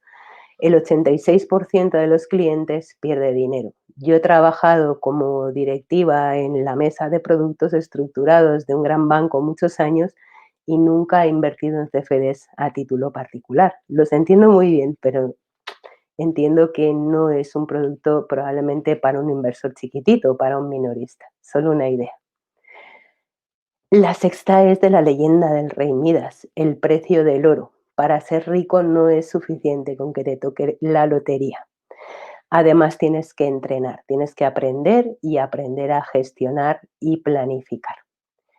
Y el último está tremendamente de moda este cuento, como no, Cenicienta, ahora que llegamos en Madrid por lo menos todos a las 12, ¿no? Rodéate de buenos asesores. Ella tuvo a la hada madrina que le convirtió la calabaza en carroza y le consiguió un vestido magnífico, ¿no? El asesoramiento financiero de calidad es el mejor antídoto no solo contra el coronavirus, sino para tomar buenas decisiones de inversión. Si queréis hacer preguntas, idlas pasando por el chat por aquello del decalaje mientras cuento las conclusiones, ¿vale? Como conclusiones de nuestra sesión decimos, las emociones nos mueven y nos enseñan sobre nuestros deseos, sobre nuestros talentos. Aprender a leerlas e integrarlas en nuestra vida es un camino de libertad. No ignorarlas, no romperlas, sino utilizarlas a nuestro favor. Las emociones y las creencias son indisociables, es que van juntas, o sea, lo que sentimos ante una situación tiene mucho que ver con lo que hemos aprendido de pequeños o las experiencias que hemos tenido a lo largo de nuestra vida. Por tanto, hay que revisarlas de vez en cuando para ver si nos sigue valiendo lo que era bueno para nosotros hace tantos años. Las grandes historias de la economía ya has visto que no son ajenas a las emociones. Al final, todas las decisiones tienen, que las toman los seres humanos y tenemos las emociones puestas. Y el camino hacia el bienestar financiero pasa también por autoconocimiento, conocer tus emociones, conocer tus creencias y por la autoaceptación. Solo así vamos a poder conocer lo que es importante en nuestro camino, libres de creencias y de emociones heredadas. Como estamos en Navidad, bueno, os traigo aquí la bibliografía por si queréis abundar más en estos temas. El libro maestro de inteligencia emocional es el de Daniel Goleman, luego tiene otro que se llama Prácticas de inteligencia emocional. El curioso que junta emociones y finanzas, Minding the Markets, es de un psicólogo y economista. A mí me ha encantado, pero es un poco más raro. Y por último, el de Inteligencia Emocional para Todos de Antonio Galindo lo tenéis gratis en internet si os apetece. Es una forma divertida de acercarte a las emociones. Y como estamos en Navidad, no podía terminar de otra manera que con un Belén de patitos, porque yo tengo toda la casa llena de patitos de goma. Esto es economía patos, por eso los patos, ¿vale? Y con un villancico de Gloria Fortes, que os invito, El camello cojito. Me voy a ver qué hay por aquí en las preguntas. Nos dice, ¿no cabría plantearnos otro círculo de emociones ad hoc para estas sociedades que plasmara una economía distinta, más justa y sana, la que creo que por otra parte todos aspiramos? Pues yo también me apunto. No tengo aquí el nombre de quien pregunta, pero yo también me apunto. De hecho, en este libro que exponía de Minding the Markets hablan de finanzas emocionales. Y sin duda, o sea, desde luego, pero las emociones, aparte de sociales, son individuales. Entonces, mi recomendación es empezar entendiendo y conociendo las propias, que son las que tenemos más cerca, para tratar de cambiar el entorno. Para cambiar algo tienes que empezar siempre por ti mismo. Y bueno, yo he empezado ese camino, pero desde luego me apunto a esa economía distinta, más justa y más sana. Muchísimas gracias.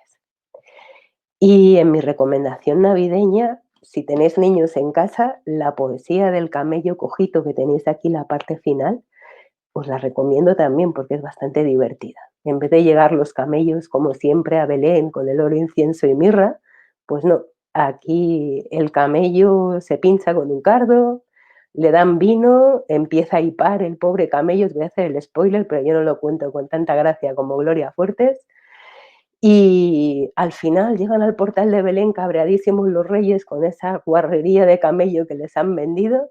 ¿Y qué les dice el niño Jesús? Espérate que yo aquí no lo leo, a ver si lo tengo por aquí. ¿Qué les dice? ¿Qué les dice? Es que me la sé casi de memoria, pero no me quiero equivocar. Bueno, el niño Jesús les dice, ya os podéis ir y llevaros el oro, el incienso y la mirra, que yo me quedo con este camello tan molón. Eso es emoción y lo demás son tonterías. El oro y el incienso no le sirven para jugar y el camello le hacía cosquillas. Queridos amigos, muchísimas, muchísimas gracias por vuestra presencia y por vuestra atención. Espero que seáis muy, muy felices estas Navidades y que este pequeño intento de acercamiento a las emociones sea de utilidad, sea el principio de un camino. Muchísimas gracias. Feliz Navidad. Cuidaos mucho.